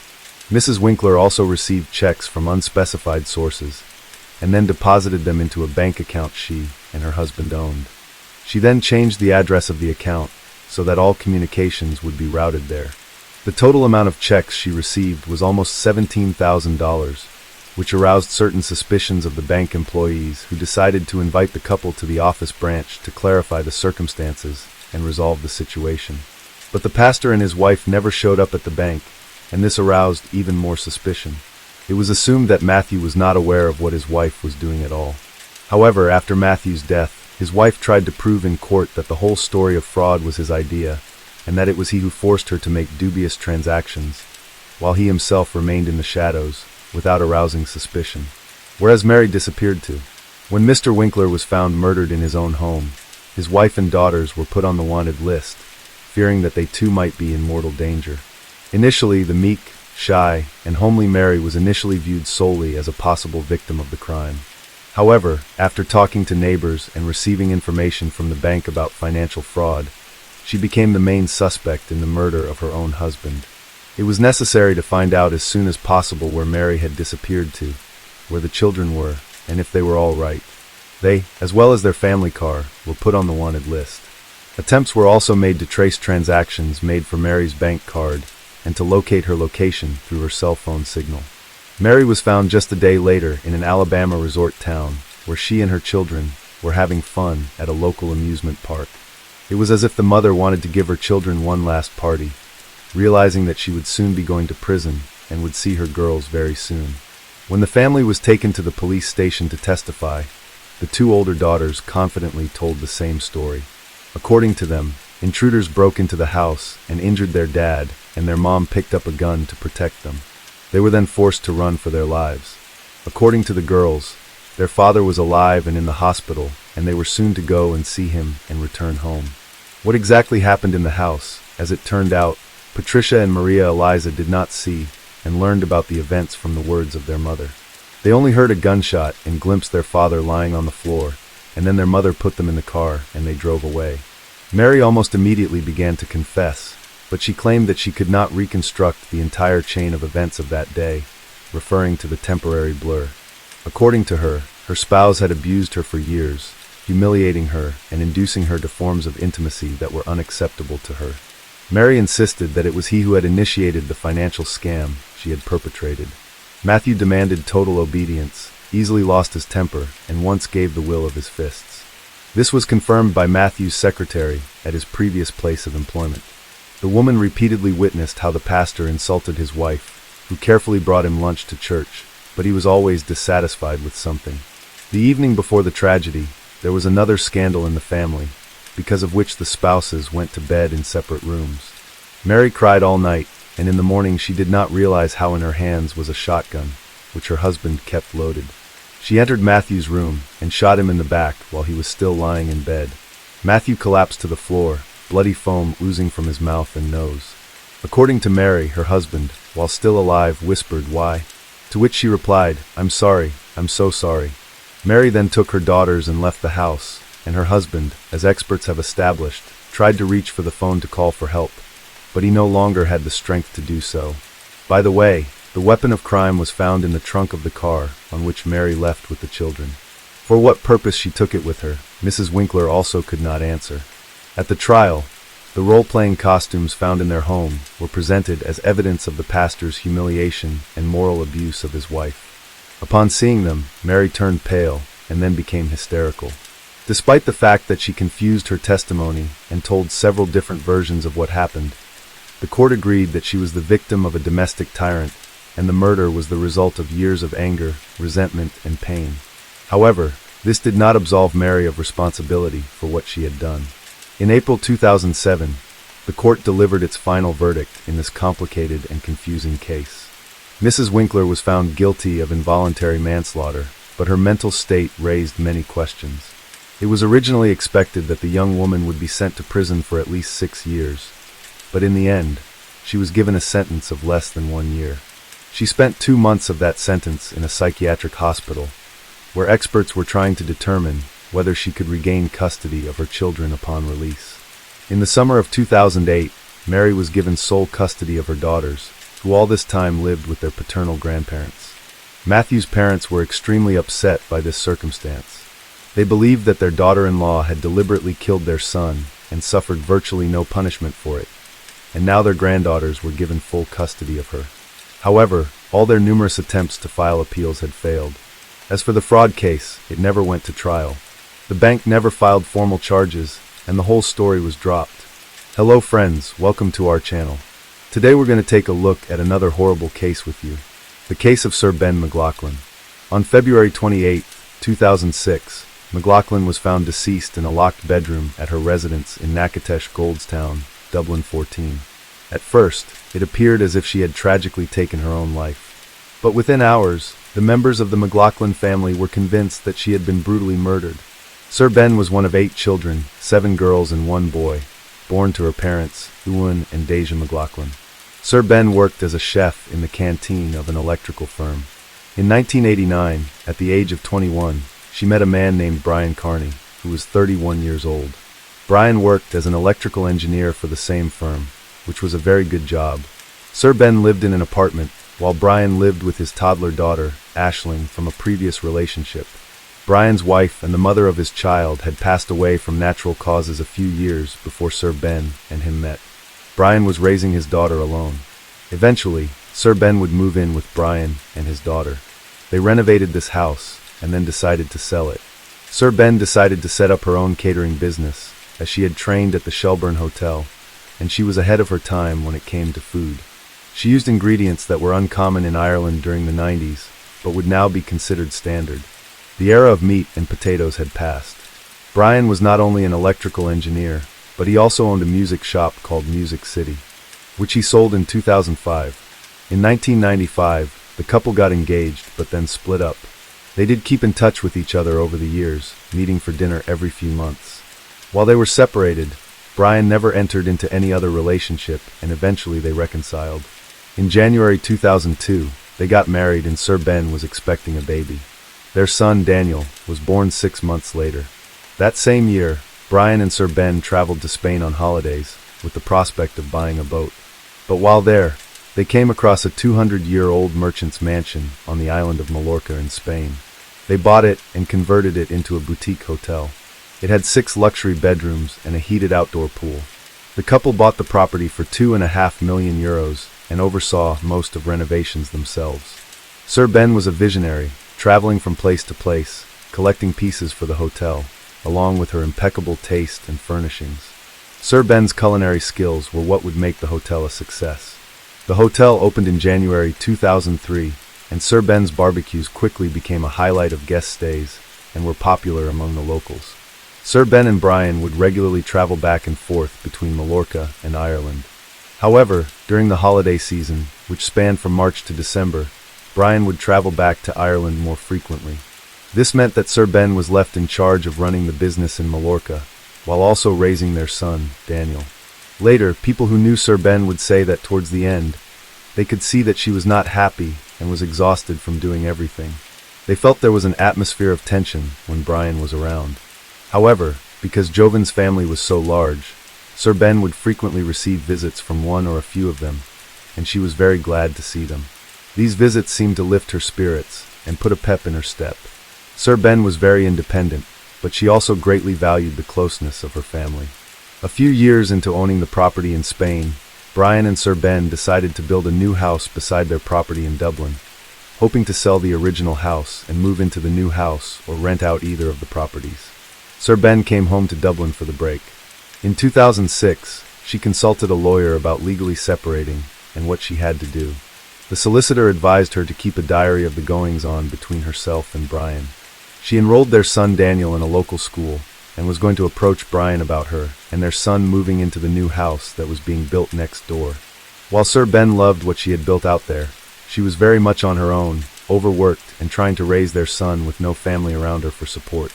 On the morning of Tuesday, the 28th of February, 2006, it was Brian's birthday. Sir Ben's sister Niamh arrived at Sir Ben's house as usual. While she normally arrived at 9 a.m. to leave her car in the driveway and catch the bus into the city, this morning she did not arrive until 9:30 a.m. As she had her own key, she let herself into the house and found 3-year-old Daniel wandering around on his own downstairs.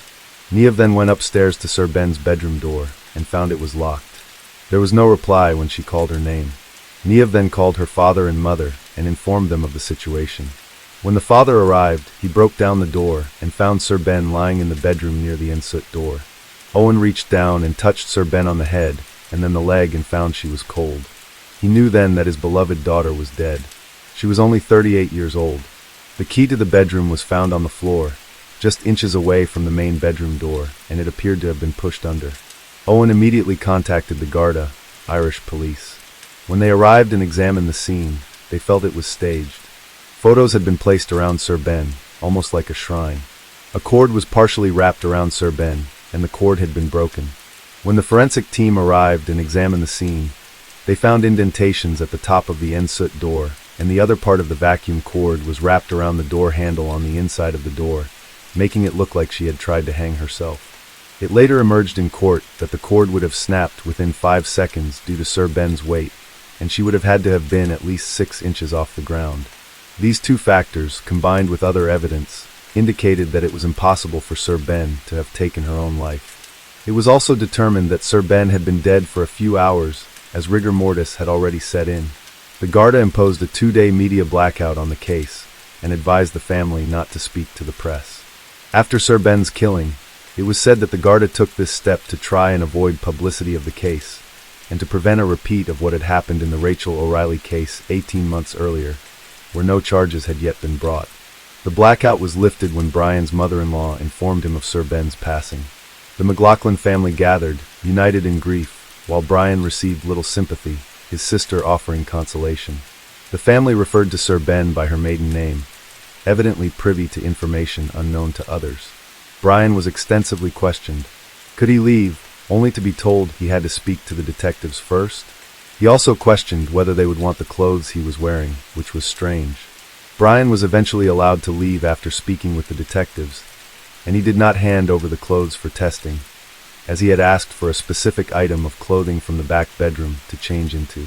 The police officers did not want to give him these clothes, so they let him leave with the clothes he was wearing. He went to stay with his parents, along with Daniel. Later that evening, Cory went to the house to retrieve the clothes he was wearing, and it was discovered that his mother had washed the clothes. Very convenient. On Thursday, March 2nd, 49-year-old Brown was brought in for questioning and detained for 12 hours. Reports indicate he was picked up from his parents' home. After initially agreeing to cooperate with the investigation, he refused to answer any of the questions asked. He was released that evening. Cory told the press that they were conducting further inquiries, and a file would be prepared for the Director of Public Prosecutions. The Guardi interviewed Siobhan's friends and family, and they discovered that Siobhan was unhappy in her marriage and had visited a solicitor weeks before she died. She had also contacted the Citizens Advice Bureau for advice on separation and dividing assets. The family also revealed that they were suspicious of Brian and that he was a controlling individual. They provided an example of Siobhan being made to take out the dishes from the dishwasher and being required to wash them by hand because it was too expensive to run the dishwasher. He controlled the money, and she had to get his approval for everything. Siobhan sold her apartment, and Brian moved them to Spain. One of the sisters would say it was his dream to move to Spain, not Siobhan's. Siobhan's life was in Ireland, and she had no one in Spain. It was his way of isolating her from her friends and family. There was also a growing rift between Brian and the McLaughlin family. Brian delayed the funeral by 10 days after asking for a second autopsy. When a death notice was published in the newspaper, the McLaughlin family referred to Siobhan as McLaughlin and not Carney, and never mentioned Brian. Meanwhile, they published a separate notice in a different newspaper. At the funeral on the 11th of March, a picture was placed beside the coffin of Siobhan and her son, but Brian was left out. Additionally, at the funeral, the Carney and McLaughlin families sat separately in the church. They did not look at each other or interact on the day. This is characteristic of Irish people. We do not hesitate to express our genuine feelings about someone. The week after the funeral, the Garda traveled to Spain and conducted a search of the hotel that Siobhan and Brian owned. Furthermore, Brian's mobile data was recovered, and it placed him at the scene of the crime. At the time they believed Siobhan died. Witnesses reported seeing Brian in the driveway at the time he claimed to be at his brother's on the morning of the murder. Brian's DNA was also found on a part of the vacuum cord. On June 22, 2006, Brian was arrested again and questioned at Dundrum Garda Station. He was questioned for 8 hours before being released without charge. The Garda felt they had enough evidence at this stage and sent a complete file with all the new evidence gathered over the months to the Director of Public Prosecutions, DPP. It was now a waiting game. Meanwhile, Brian went to Spain to oversee all the preparations for the hotel's new season opening. However, once word spread about the murder, cancellations started coming in, and staff also quit, considering it too difficult to work without Siobhan, who was the backbone of the business's success. The staff's loyalty was to Siobhan, not Brian, which reflects the kind of person Siobhan was. The Guardia again returned to the hotel in Spain, and under oath in front of a Spanish judge, the staff gave evidence about Siobhan's demeanor in the weeks before her death. On December 10, 2006, Siobhan's family held a vigil outside her house where she was killed. Her sister said, Siobhan was the embodiment of fun, life, joy, a terrific mother, and an adorable and hilarious sister and daughter, a true friend, and she will never be forgotten. 200 people turned up at the vigil. They held hands, sang hymns, and held up pictures of Siobhan. In January 2007, the newspapers once again spoke to Guardi's sources, and they said they were confident that an arrest would be made soon. However, the amount of evidence was substantial, and it would take time to go through it. On Tuesday, the 17th of January, 2007, the inquest into Siobhan's death was postponed.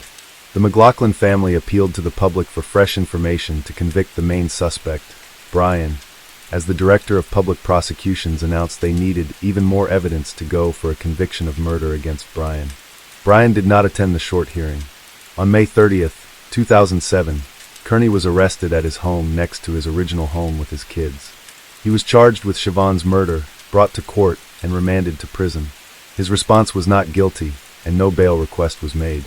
The McLaughlin family attended the hearing, but Kearney avoided eye contact and chewed gum disrespectfully. Kearney was freed on bail on June 6, 2007 after appealing to the High Court at Clover Hill Prison the previous day.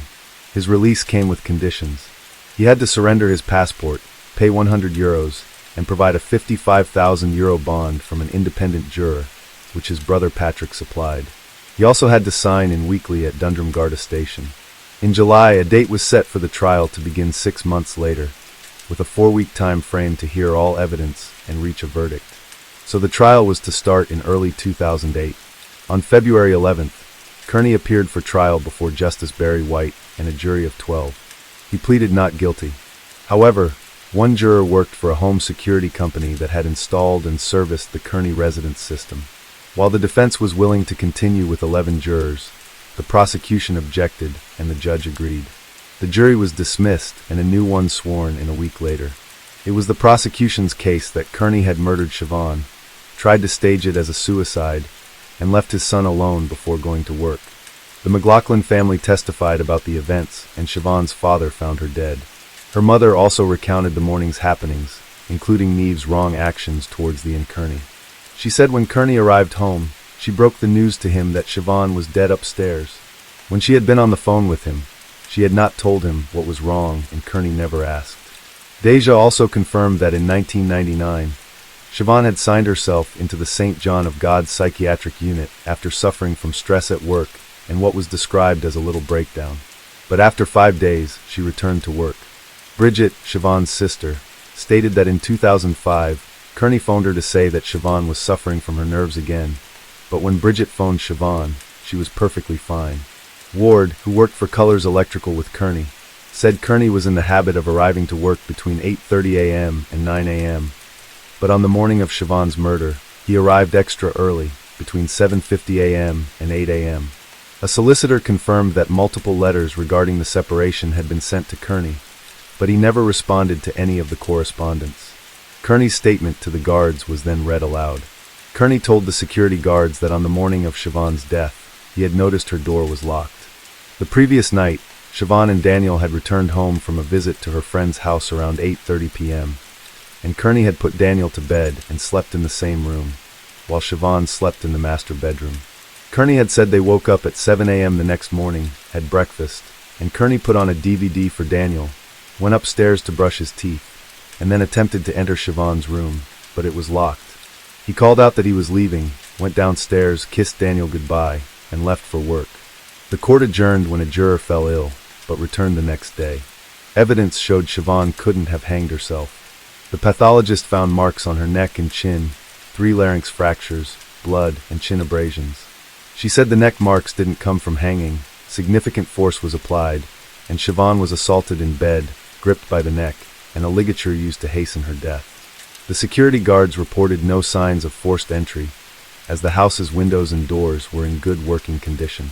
The alarm company confirmed that the system was activated at 10:50 p.m. the previous night, and then immediately deactivated, and it was reactivated at 7:37 a.m. the next morning, before being turned off again. A thorough search of the Kearney residence uncovered a diary in the airing cupboard, and the writing inside was confirmed to be Siobhan's by her sister. Siobhan's solicitor had advised her to maintain a diary documenting the events of her marriage to Kearney. Additionally, Siobhan's passport was found wrapped in sheets and clothing in another area, and a €500 note was discovered in a drawer among wrapping paper. A financial forensic agent was next to take the stand. Kearney did own properties in Ireland and had a stake in the electrical business, plus the hotel, but while he was asset-rich, he was cash-poor.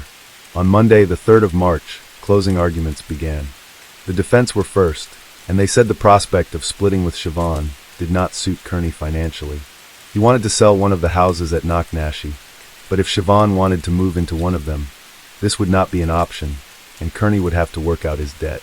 In some other way, the fact that Siobhan had started to squirrel away money, hide her passport, keep a diary of her relationship with Kearney, and send solicitor letters showed her seriousness about leaving him.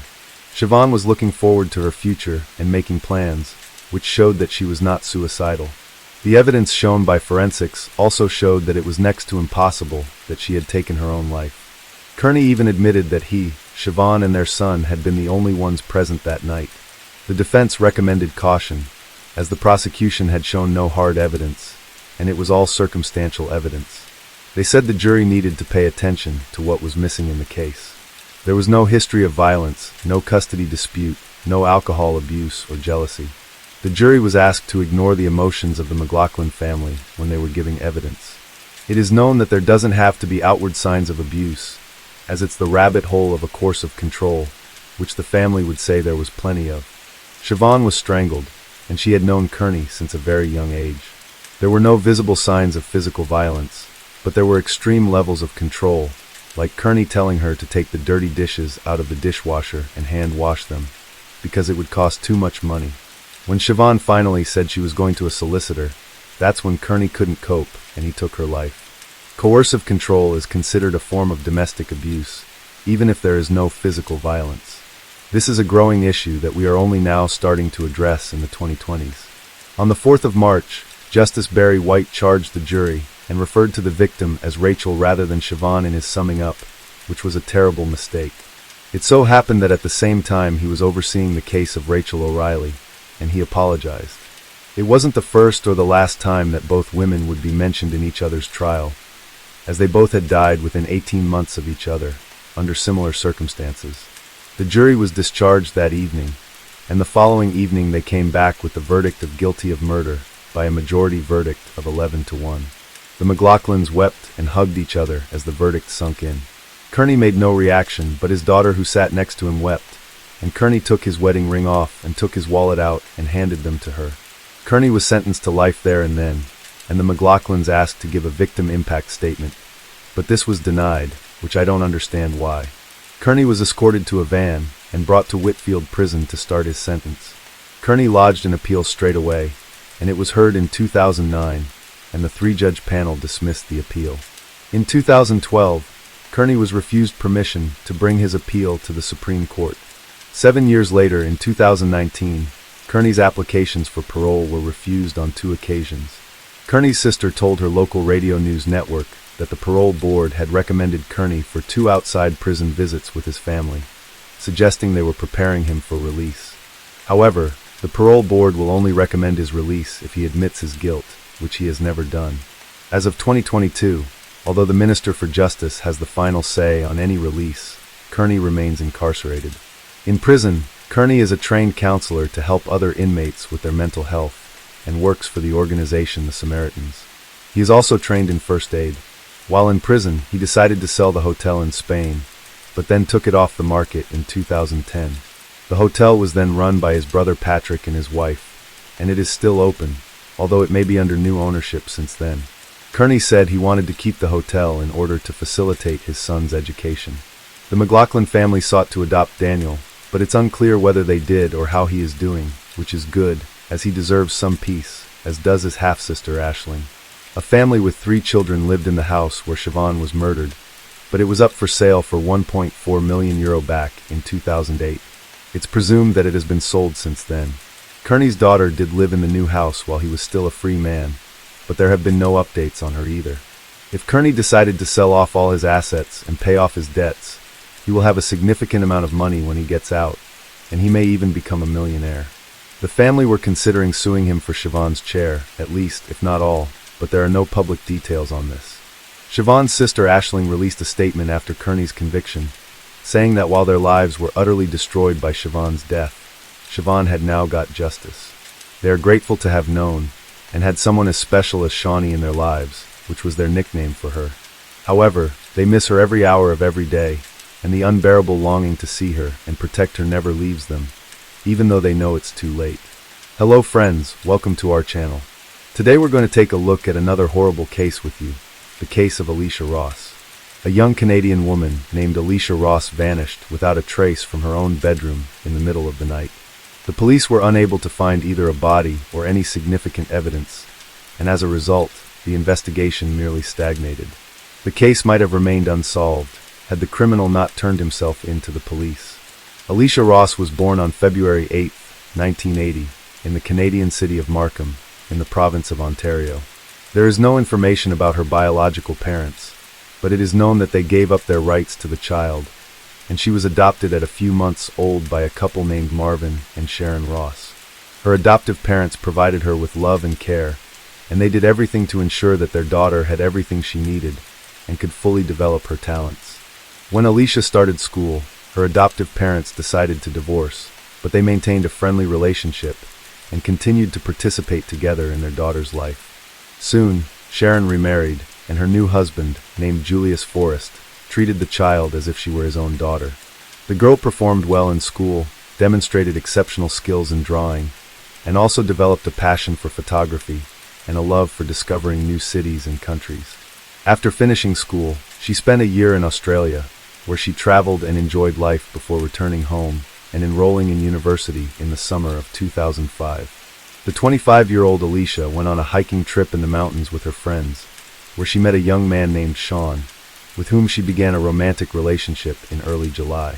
He was 4 years older than her, but the small age difference did not bother the couple.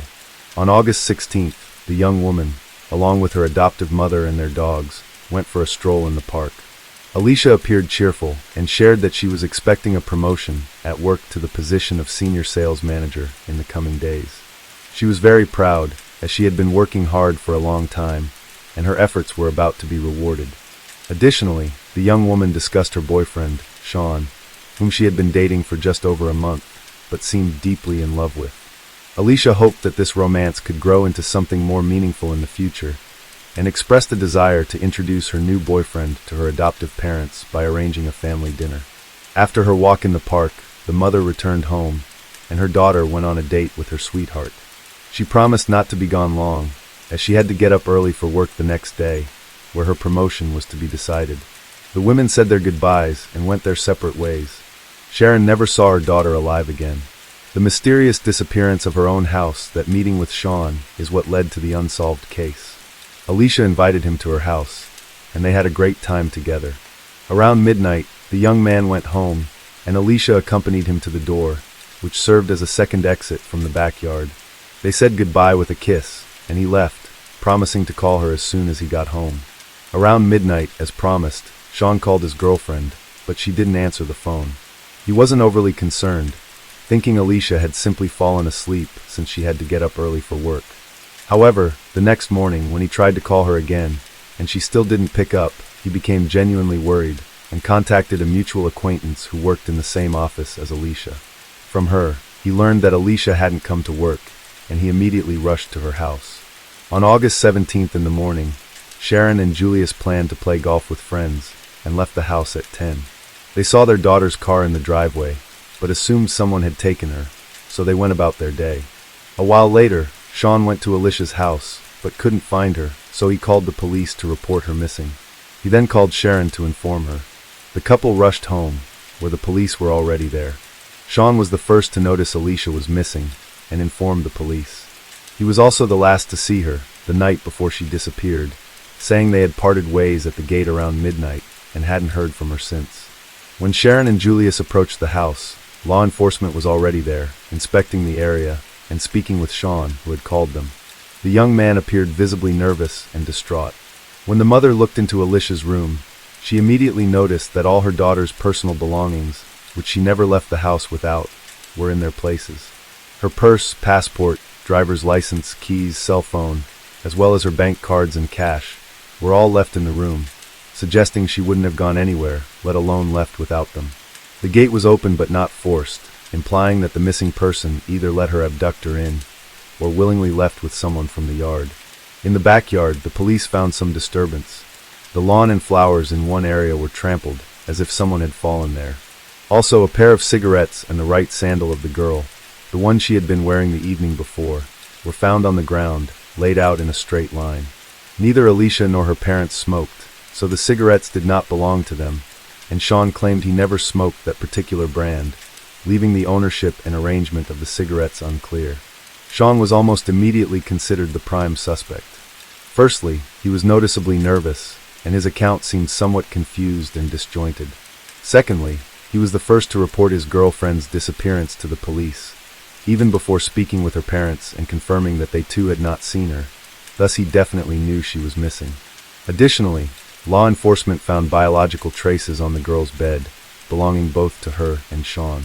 Based on this, the investigation speculated that Alicia might have denied Sean intimacy, and he decided to force her, then trying to cover his tracks, staged her disappearance, which he likely caused by ending her life. When Sean was brought to the police station, questioned, and the investigator's theory presented to him, the young man was shocked.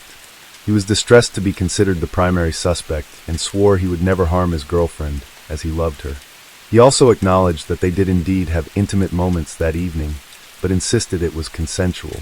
The missing girls also had nothing negative to say about Sean. He had not argued with their daughter, had not mistreated her, and she spoke only positively of him. Their relationship was developing quickly and quite happily, to the extent that Alicia even hoped to have a future with him. Moreover, the parents noted that their daughter had no plans or reasons to leave. She was eagerly awaiting a promotion at her beloved job, and being a responsible person, she would never just leave everything behind. But even if some unforeseen circumstances had arisen, she would certainly have informed her parents, and definitely would not have left without her documents, money, and phone.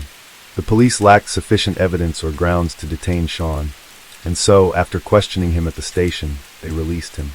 Nevertheless, law enforcement did not rule him out as a suspect, and continued to monitor the young man. Sean himself appeared dejected and highly distressed. The extensive search effort for the missing woman began the day after her disappearance. Initially, a thorough inspection of the home and yard was conducted, and investigators closely examined the surrounding area and interviewed neighbors. However, no one reported hearing or seeing anything suspicious that night. Law enforcement theorized that the woman disappeared sometime between midnight, when she said goodbye to Sean, and sunrise, a time when the streets are usually quiet and deserted, making it challenging to find witnesses. Alicia's photos were distributed as flyers throughout the city, providing phone numbers for people to report any information about her whereabouts.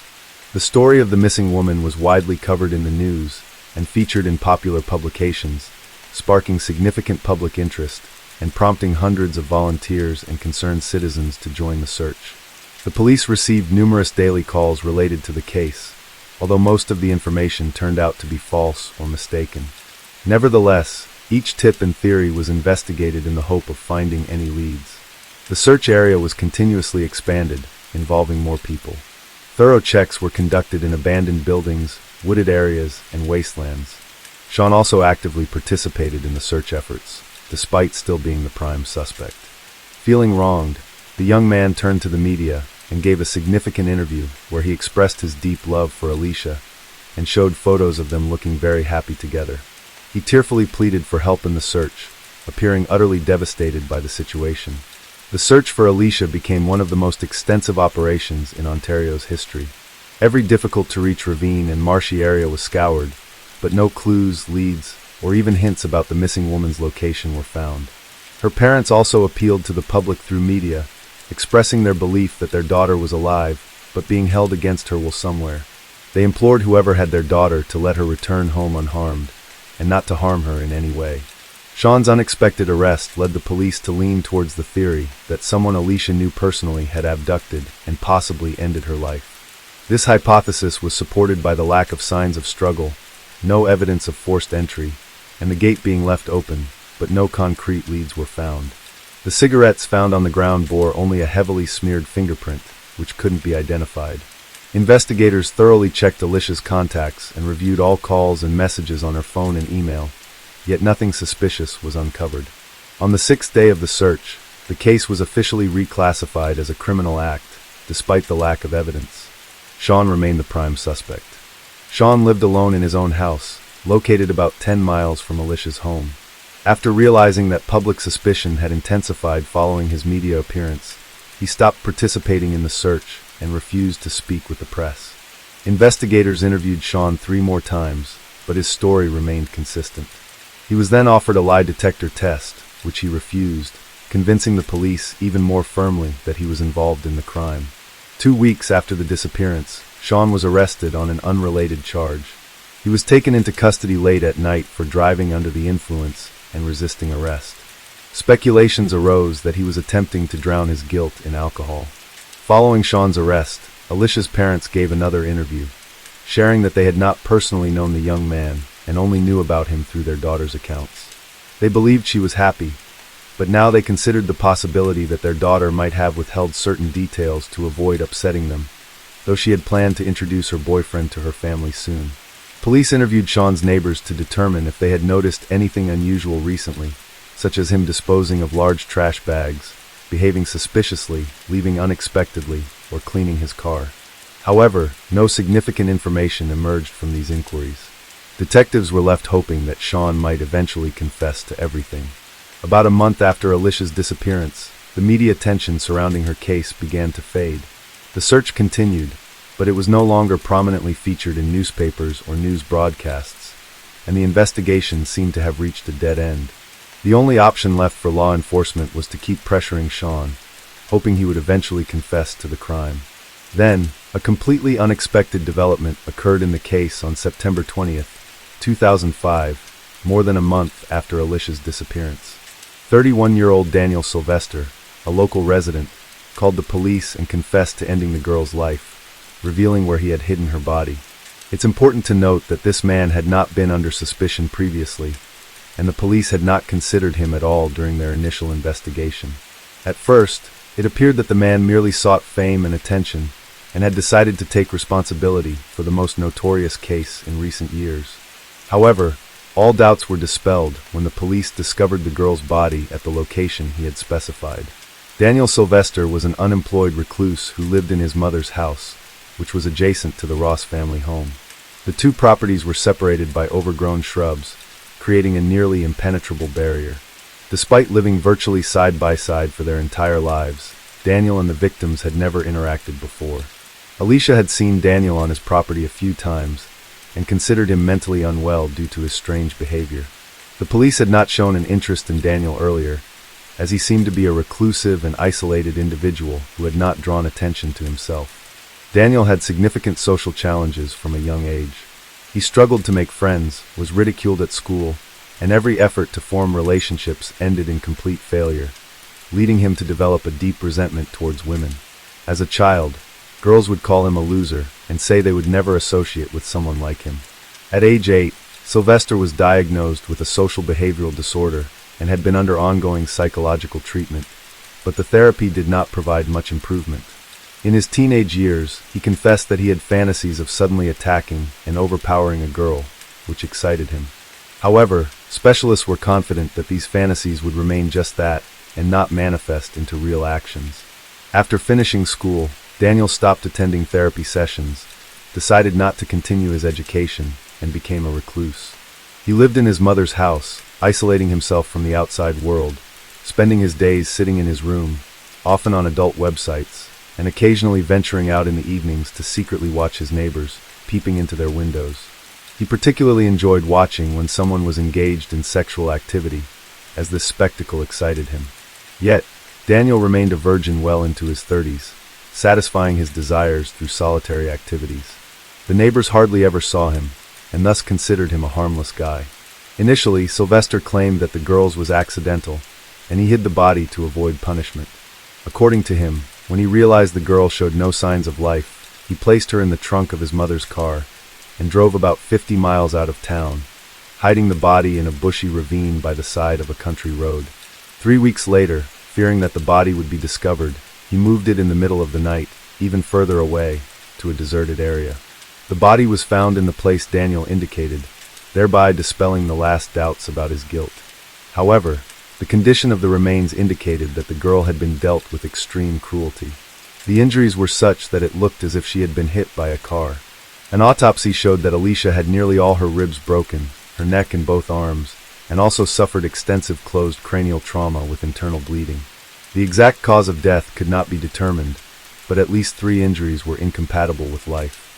Forensic experts were shocked, as they had never encountered anything like it before. It was necessary to clarify the circumstances and chronology of events on that fateful evening, to determine how exactly the girl received her injuries. The convict initially claimed that he had an argument with his neighbor on a bush-covered path between their homes.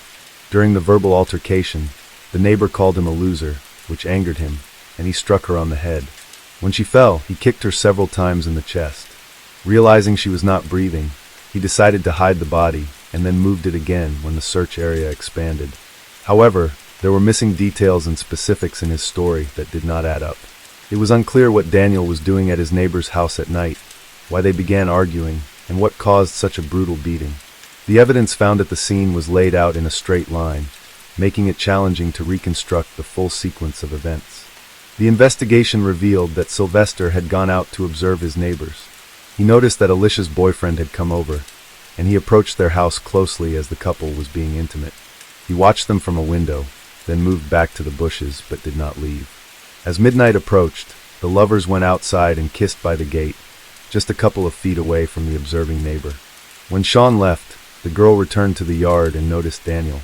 She became very angry, realizing that he had been spying on her and her boyfriend all this time. She started yelling at him, calling him a pervert and demanding that he leave immediately. Finally, Alicia called him a loser, which acted as a trigger for Sylvester, as that was exactly what other girls had called him during his childhood. Filled with rage, Sylvester punched the girl forcefully on the head and knocked her to the ground. She tried to resist and grabbed her attacker's hair, but he began to choke her. When his grip loosened, Daniel quickly stood up and began kicking Alicia while she was lying down, primarily striking her chest, back, neck, and head. Forensic experts later counted 33 fractures on the victim's body and extensive internal bleeding. When the man realized his neighbor was dead, he moved her body to his garage, undressed her, and then masturbated to relieve the tension, according to his testimony. The examination confirmed that Sylvester did not violate the body. He then placed the corpse in the trunk of his mother's car and took it to a remote location outside the city. Upon returning home, the criminal took a shower, changed clothes, and behaved as if nothing had happened. His clothes, the victim's belongings, and the towels he used to clean the crime scene were packed in trash bags and disposed of. The trial and sentencing proceedings began only in April 2007, at which time new details were made public. The defendant confessed that he had ended his neighbor's life, but he and his lawyer insisted that it was unintentional. The defense demanded a psychiatric evaluation, arguing that Daniel was mentally ill and should not be held accountable for his actions, suggesting he be treated in a clinic instead of being incarcerated. However, the prosecution argued that despite his mental illness and anger management issues, Sylvester acted with full knowledge of the consequences of his actions. He kicked the girl mercilessly with all his might, knowing it would likely result in her death. Nevertheless, the court-ordered psychiatric evaluation confirmed that the defendant could indeed be considered fully responsible for his actions. Regarding the items found in the backyard, Daniel never admitted to having placed them there, arranged in a straight line. On May 7, 2007, the defendant was found guilty of a second-degree crime and sentenced to life imprisonment, with the possibility of parole after 16 years. A year later, Canadian singer-songwriter Kathleen Edwards wrote a song titled Alicia Ross, which portrayed the events from the young woman's perspective during the final moments of her life. In March 2008, the United States witnessed a significant political scandal that captivated the nation and led to the resignation of a prominent political figure. Eliot Spitzer, the then governor of New York, was implicated in a high-profile prostitution scandal that not only ended his political career, but also sparked widespread discussions about ethics, legality, and the personal conduct of public officials. Eliot Spitzer had built his reputation as a formidable prosecutor and a champion of ethical governance. As New York's Attorney General prior to becoming governor, he was known for his relentless pursuit of corporate malfeasance and corruption. His aggressive approach earned him the nickname Sheriff of Wall Street. However, in a dramatic turn of events, Spitzer found himself on the other side of the law. The scandal came to light on March 10, 2008, when the New York Times reported that Spitzer had been a client of a high-end prostitution service known as the Emperor's Club VIP. The investigation revealed that Spitzer had arranged for a rendezvous with a prostitute named Kristen at a Washington, D.C. hotel in February 2008. This revelation was particularly shocking given Spitzer's previous efforts to combat organized crime and prostitution during his tenure as Attorney General. The federal investigation into the prostitution ring had been ongoing for several months. Authorities had intercepted communications that eventually led them to Spitzer. The case was initially focused on the Emperor's Club VIP's operations, but as investigators delved deeper, they discovered that one of the clients, referred to as Client 9, was none other than Governor Spitzer. The legal implications for Spitzer were severe. Engaging in prostitution is illegal in most parts of the United States, and transporting someone across state lines for the purpose of prostitution could potentially violate the Mann Act, a federal law that prohibits interstate transportation of individuals for immoral purposes. While Spitzer was not immediately charged with a crime, the political and personal fallout was swift and unforgiving. On March 12, 2008, facing mounting pressure from political allies and adversaries alike, Spitzer announced his resignation as governor of New York, effective March 17. In his resignation speech, he stated, "I cannot allow my private failings to disrupt the people's work." His departure marked a stunning downfall for a man who had once been considered a rising star in the Democratic Party. The Spitzer scandal had far-reaching consequences. It reignited debates about the private lives of public officials and the extent to which personal misconduct should impact one's ability to serve in public office. Some argued that personal indiscretions, while regrettable, should be separated from professional capabilities. Others contended that such actions reflect a lack of judgment and integrity, rendering one unfit for public service. Moreover, the case highlighted the pervasive issue of prostitution and the complexities involved in its regulation and enforcement. It underscored the challenges law enforcement faces in addressing such clandestine activities, especially when they involve high-profile individuals. In the aftermath, Spitzer attempted to rebuild his life and career. He made several media appearances and even ran for New York City Comptroller in 2013, though he was unsuccessful. The scandal remained a defining moment in his life, serving as a cautionary tale about the perils of personal misconduct and the fragility of public trust. The Elliot Spitzer scandal of March 2008 serves as a poignant reminder of the high standards to which public officials are held and the swift consequences that can arise from personal failings. It also reflects the broader societal challenges in balancing personal privacy with public accountability, a debate that continues to resonate in political discourse today. The fallout from Elliot Spitzer's scandal in March 2008 was swift and merciless. The once revered politician, who had built his career on prosecuting corruption and holding others accountable, now found himself in the very crosshairs of public and legal scrutiny. As media outlets dissected every detail of his involvement with the Emperor's Club VIP, the story took on a life of its own, fueling a national conversation about power, privilege, and the double standards in law enforcement. Federal authorities had stumbled upon Spitzer's name while investigating the high-end prostitution ring's finances. The operation involved women charging thousands of dollars per hour, and its clientele included powerful businessmen, celebrities, and politicians. Law enforcement had been tracking financial transactions that seemed suspicious, large wire transfers structured in a way that suggested attempts to avoid detection. These payments were eventually traced back to Spitzer, leading to the realization that the New York governor was a frequent client. For Spitzer, the revelations were damning. Investigators uncovered evidence that he had used an alias, George Fox, to arrange his illicit meetings. On February 13, 2008, he had booked a hotel room at the Mayflower Hotel in Washington, D.C., and arranged for a woman identified as Kristen to meet him there. Bank records showed that he had wired $4,300 for the encounter, a staggering sum that raised even more questions about the extent of his involvement with the escort service.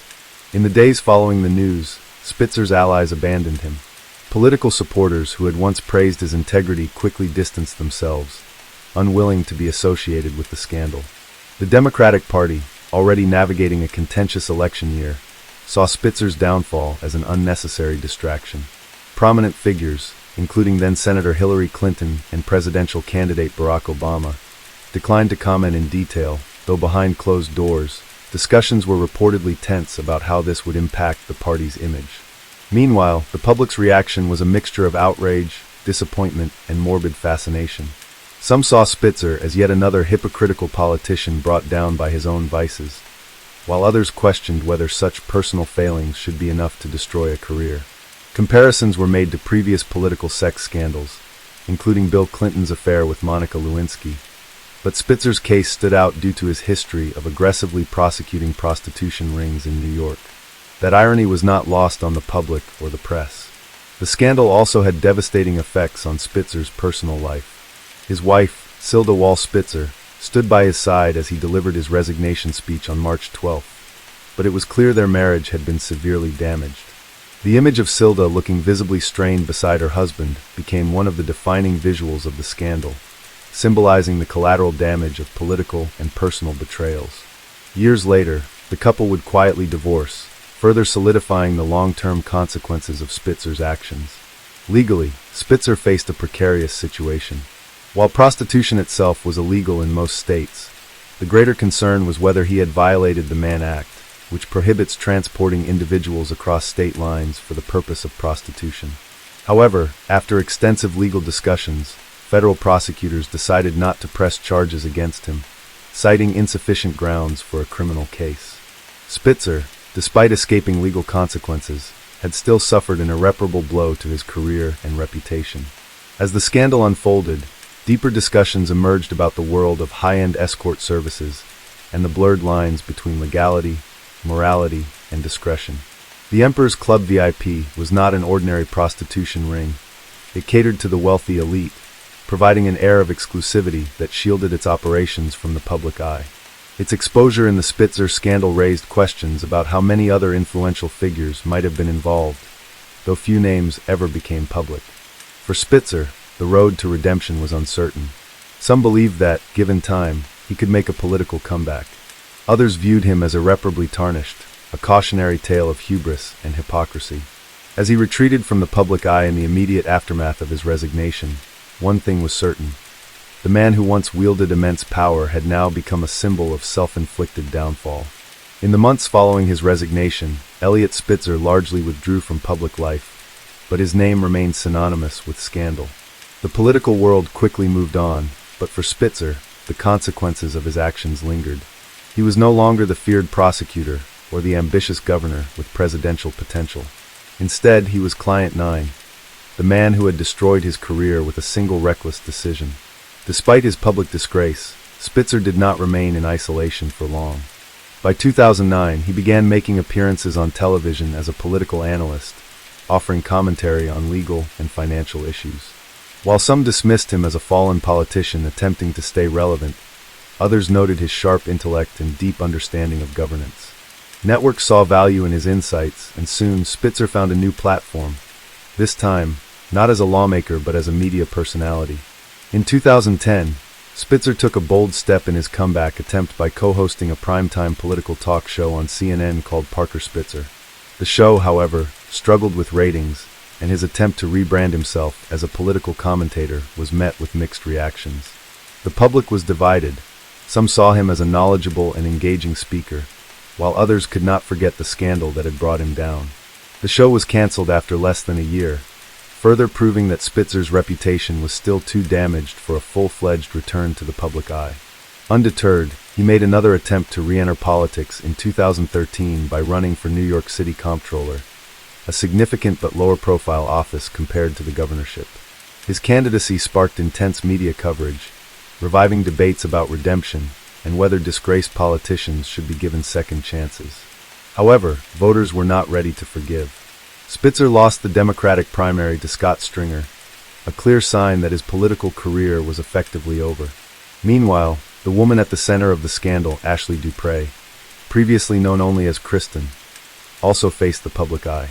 After being thrust into the media spotlight, she gave interviews and eventually transitioned into a new career in the entertainment industry.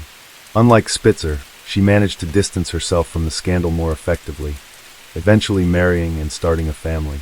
The Emperor's Club VIP, the escort service that had led to Spitzer's downfall, was dismantled. Several individuals involved in its operation were arrested and charged, though their sentences were relatively light compared to the enormous consequences Spitzer faced. The scandal served as a reminder of the double standards in public life. Those in power often suffer more from public humiliation than from legal penalties. As years passed, Spitzer faded from political relevance, though he continued to make occasional headlines. His personal life remained complicated. His marriage to Silda Wall Spitzer officially ended in divorce, and he later became embroiled in other controversies, including allegations of assault by a woman in 2016, though no charges were filed. The Spitzer scandal was more than just another political downfall. It was a case study in how power, ambition, and personal failings can collide with devastating consequences. His story became a cautionary tale about the fragile nature of public trust and the relentless scrutiny faced by those in positions of authority. In the end, Eliot Spitzer's legacy remains one of contradiction. He was a brilliant prosecutor, a reformist governor, and an advocate for justice. Yet he was also a man who succumbed to the very temptations he once sought to eliminate. His rise and fall serve as a reminder that in politics, as in life, reputation is both a shield and a sword, one that can be lost in an instant with little chance of recovery.